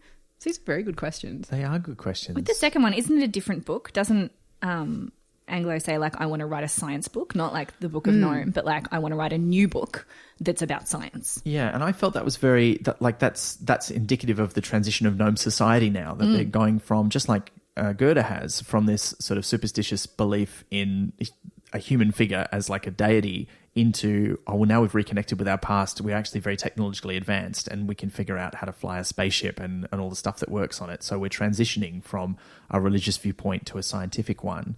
Not that the two can never go hand in hand, but yeah, I felt like it was representative of that transition. Also, I think Pratchett was probably tired of writing those jokes and wanted to write some different ones. And there are some great ones, like even the first one, airports, a place where people hurry up and wait. And you couldn't put that into a religious text parody. So it's just nice to get these little snippets of direct definitions from gnomes about what stuff in the human world is like. Yeah, I really liked that. Yeah. As for why it should be wings and not flyers, I like that. Flyers is kind of not a great word for a start. Yeah, nobody calls them flyers. No. And you can't really call them pilots because they don't drive the thing. And flyers mean something else, like paper advertisements in your letterbox. Yeah. As any comedian listening will readily identify. And there's also so many, like, I like that there were so many different modes of transportation that all flew. You know, that there's the spaceship and there's the geese and there's the helicopter and there's the Concorde. And they all have wings of one sort or another. Except they don't really, because neither the helicopter nor the spaceship have wings. So it is kind of a good point. I guess that's true. Person in me who likes things to match up very much agrees with that. I think logically I'd like it to be flyers, but in terms of sales, in terms of how it sounds, in terms of not being ambiguous, I think wings works better. Plus then you'd accidentally get extra sales from people thinking they're buying a Paul McCartney album. Yeah. I wonder if Tony Robinson has made a lot of money off that through his audiobook version. Yeah, that's a good point. And of course these days you often find it published as a trilogy, as a complete book. Although there's some great editions. I saw one in the library on the weekend of Truckers. There's a more recent one that's only come out in the last few years with all new illustrations. And I don't know if they've done all three. I've only seen Truckers in that format. No, Wings is in that too. Yeah, I actually really want to get those. They look really good. And the illustrator, there's this whole, I don't think it's the same person who does the David Williams books who illustrates that. No, it's not Tony Ross. It's not Tony Ross. It's somebody else. But there's this whole, I kind of love that there's this whole style now that several people do that looks a lot like Quentin Blake. Yeah. Clearly inspired by him. And I just love that kind of sketchy, kind I of feel rough like line drawing. I'm reading a David Williams book to my kid at the moment, and the first one he brought out was illustrated by Quentin Blake, and then all of the other ones are now Tony Ross. And I kind of feel like if I was Quentin Blake looking at those illustrations, I'd be like, I feel like that's my turf. I don't know, like they're so similar. I showed them like to my mum, and she was like, "No, that's just Quentin Blake." I'm like, "It's not. It just looks a lot like it. But yeah, I think the guy who's illustrating it is someone different. It was on the cover of my ebook version. I wonder if it's been handed over to, like, if there's been a handing of the torch, like Quentin Blake's. Like, I don't really want to keep doing any illustrations anymore. Maybe, I'm like, happy he's for other pretty people old to now. continue in my style. Yeah, because he's been doing it for 30, 40 years, if not longer. Yeah, okay. Well, any other thoughts about flyers versus wings? I mean, and if not flyers, like, is there another thing you could call it that would match truckers and diggers? Aviators, but it's too grown up. As in, like, I don't doubt that there's children who understand it, but tonally it sounds different from truckers and diggers. But I kind of like that it's like a single syllable. Like, it feels like a full stop at the end of truckers, diggers, wings. Yeah. I find it quite a satisfying title in that way. Yeah, whereas truckers, diggers, aviators doesn't have quite so, it's not so poetic. Yeah. Yeah. And truckers, diggers, flyers, like, then you would expect there to also be like floppers, mariners, like, I don't know, like boaters, sailors. yeah. Oh no, boaters are a type of hat, so we're just going to get Yeah. into the inanimate object series. Sinkers, maybe, if they went to the bottom of the ocean. I don't know. Do we have another question, Liz? Yeah, we did. So this one is from Danny Sag. It was on Facebook. However, does anyone even know what a Concorde is anymore? This came off a longer comment, but And the answer is yes, and it's Liz. Yep. Yeah. And boy, oh boy, do I have a Facebook album to share with you. I'm excited about this. But yeah, like, I was always a little bit fascinated with the Concorde as a kid because, you know, obviously we never saw any in Australia. Oh, I think they did come to Australia once or twice. It was my dream to ride one for a long time because I had very specific dreams as a child. Like, you have your normal childish dreams, and I had two other ones, which was I want to own a colour printer, and I saved up money to buy a colour printer, which I never bought because my parents eventually bought one before I saved up enough money. And the other was to ride on a Concorde, which I never technically did either. So, I mean, I guess this is an existential crisis I'm having. Oh, no. Now. No, but yeah, I always went on one, and I'm not sure if I knew about them before The Parent Trap or not. I think I did, but I think a lot of people would know it from The Parent Trap, which still does the rounds of TV. It was certainly never a dream of mine. My only aviation-related dream was that the first time I ever flew on a plane, I was 6 years old and we went to China, and I just spent the whole flight looking out the window in the clouds trying to spot Care Bears, and I was like just deeply, profoundly disappointed that I didn't see any. Oh, that is a disappointment. That's also just so nice. I'm not... It's cute, though. That's very cute. Yeah. I mean, what do you tell your child in that situation? If like, did you... I don't recall communicating that to my parents, but I imagine they would have just been like, oh, well, you know, you never know. Maybe they're hiding. Like, that's what I'd say to my kid. I'm like, they're very shy and maybe they can hear the aeroplane coming and they go somewhere else because it's too noisy. Yeah. You're giving them a Care Bear scare. Yeah, exactly. It's Also, as a sidebar, rewatched the Care Bears movie with my kid the other day and it holds up surprisingly well. Really? Yeah. Oh, wow. Okay, What about- now I I cried at multiple points. Whoa. See, I've been debating whether or not to watch the My Little Pony movie to see if that holds up well, because I remember it being very good. Yeah. And I don't want that to change. Yeah. A lot of things that I watched as a kid did not hold up very well. Yeah. The original Transformers movie, the animated one, still pretty good. Like, it's a victory of style over substance for the most part, but it's just got so many bonkers ideas in it, and it's just a voice cast who just why are you voicing Transformers? This is weird. So that's quite a trip.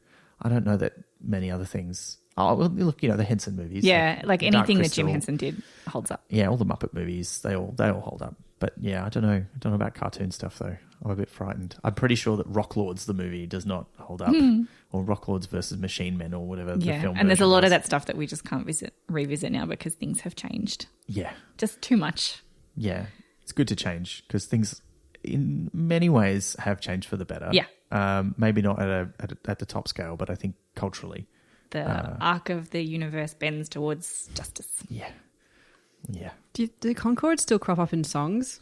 Like, it's a word that rhymes with a lot of things. I don't think so. But, I mean, I guess that reflects how in the public subconscious it is. Yeah. Like, how much it pops up in pop culture, and it hasn't really in a long time. But I feel like when the 90s becomes that cool thing to revisit, like the 80s and like all decades do, they're probably going to have a resurgence of interest. I know that they were around in the 80s, but I also feel like visually they're a 90s thing. Yeah, you'll be able to buy, because 90s stuff is just popping up everywhere now. Like when I go to Cotton On Kids, you know, I can buy a Friends t-shirt for my 4-year-old. Oh my God, it blew my mind when people started wearing those like plastic chokers again. That Yeah. you used to get like in show bags or like...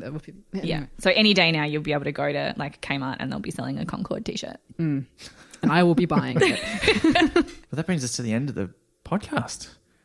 Lily, thank you so much for being here. My pleasure. And coming on to talk about wings. Now, you've got a new book coming out later this year. It's your second ever picture book. Yes. Love a picture book. Someone else does half the work. And this one's about an Australian native animal, the quokka. It is about a quokka. It's about a quokka called Clancy. Never was there a more Australian picture book. No. He likes cake.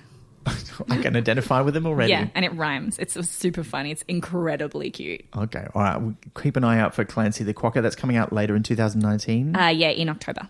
And your most recent young adult novel is After the Lights Go Out. What's that about?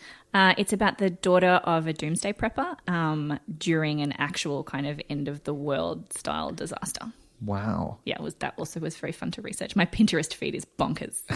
Is this why you have a series of videos called Let's Talk About Sects? No, that was actually for my previous book, which was called The Boundless Sublime, which was about a girl who got sucked into a cult. And that was just out of my total obsession with cults and new religious movements and all things. I grew up in quite a culty family. Oh, wow. And yeah, so the series and the book kind of, all sprang from that particular fascination, which is why Wings was, very in my wheelhouse, because there is something super culty about, the store and, Brother Richard and all that stuff. Yeah, yeah. Well, look, we'll be linking to your website and your social media. So if you want to check out Let's Talk About Sex, that's a great series of videos about various different cults and what else would you call them? What's the other term? New religious movements, which is a nice way of saying cults. Yeah. So you do check those out. They're amazing. And check out Lily's books, After the Lights Go Out, Clancy the Quokka. And you've written like a dozen books? So many books. 12. Yeah, that's my heaps. favorite is Green Valentine. So thanks, Liz. I learned so much gardening from that, which I know is not the point. No, it kind of was the point a little bit. Like, I took away the plot and I enjoyed the characters, but I was also like, I'm going to go, which I actually, you're right. Of course you're right. It's your book. Yeah. No, I'm into that. Like any book there where I have a cool story, but also I learn things. Yeah. Guerrilla gardening. It's like, I didn't know that was a thing. Oh, yeah. And I killed so many plants before. They're not on purpose, but I learned things like how my plants don't die as much anymore. Yeah. I wanted to write a book about gardening because I was doing a lot of gardening, and I said to my partner, I'm like, I want to write a book for teenagers about gardening, but I want to make it sexy. And he was like, well, that sounds like a career-ending decision. But, I feel like I might have pulled it off. And there was a significant Eurasian character, so I felt very, very represented.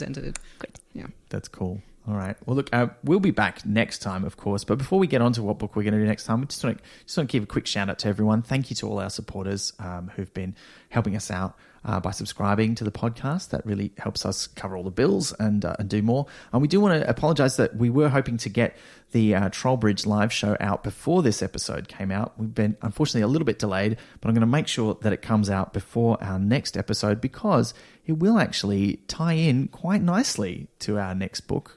Because, Liz, next month, what are we discussing? Well, next month we're going to have some interesting times. We absolutely are. And we'll meet a character in that book who is also featured in Trollbridge, Cohen the Barbarian. I know, it's pretty exciting. And who have we got as a guest for that? David Riding from the City of Literature. Oh, yeah. So I think that's going to be a great episode. But we've just had one. So thanks again, Lily. You're welcome. Thanks, Liz. And look, until next time we meet...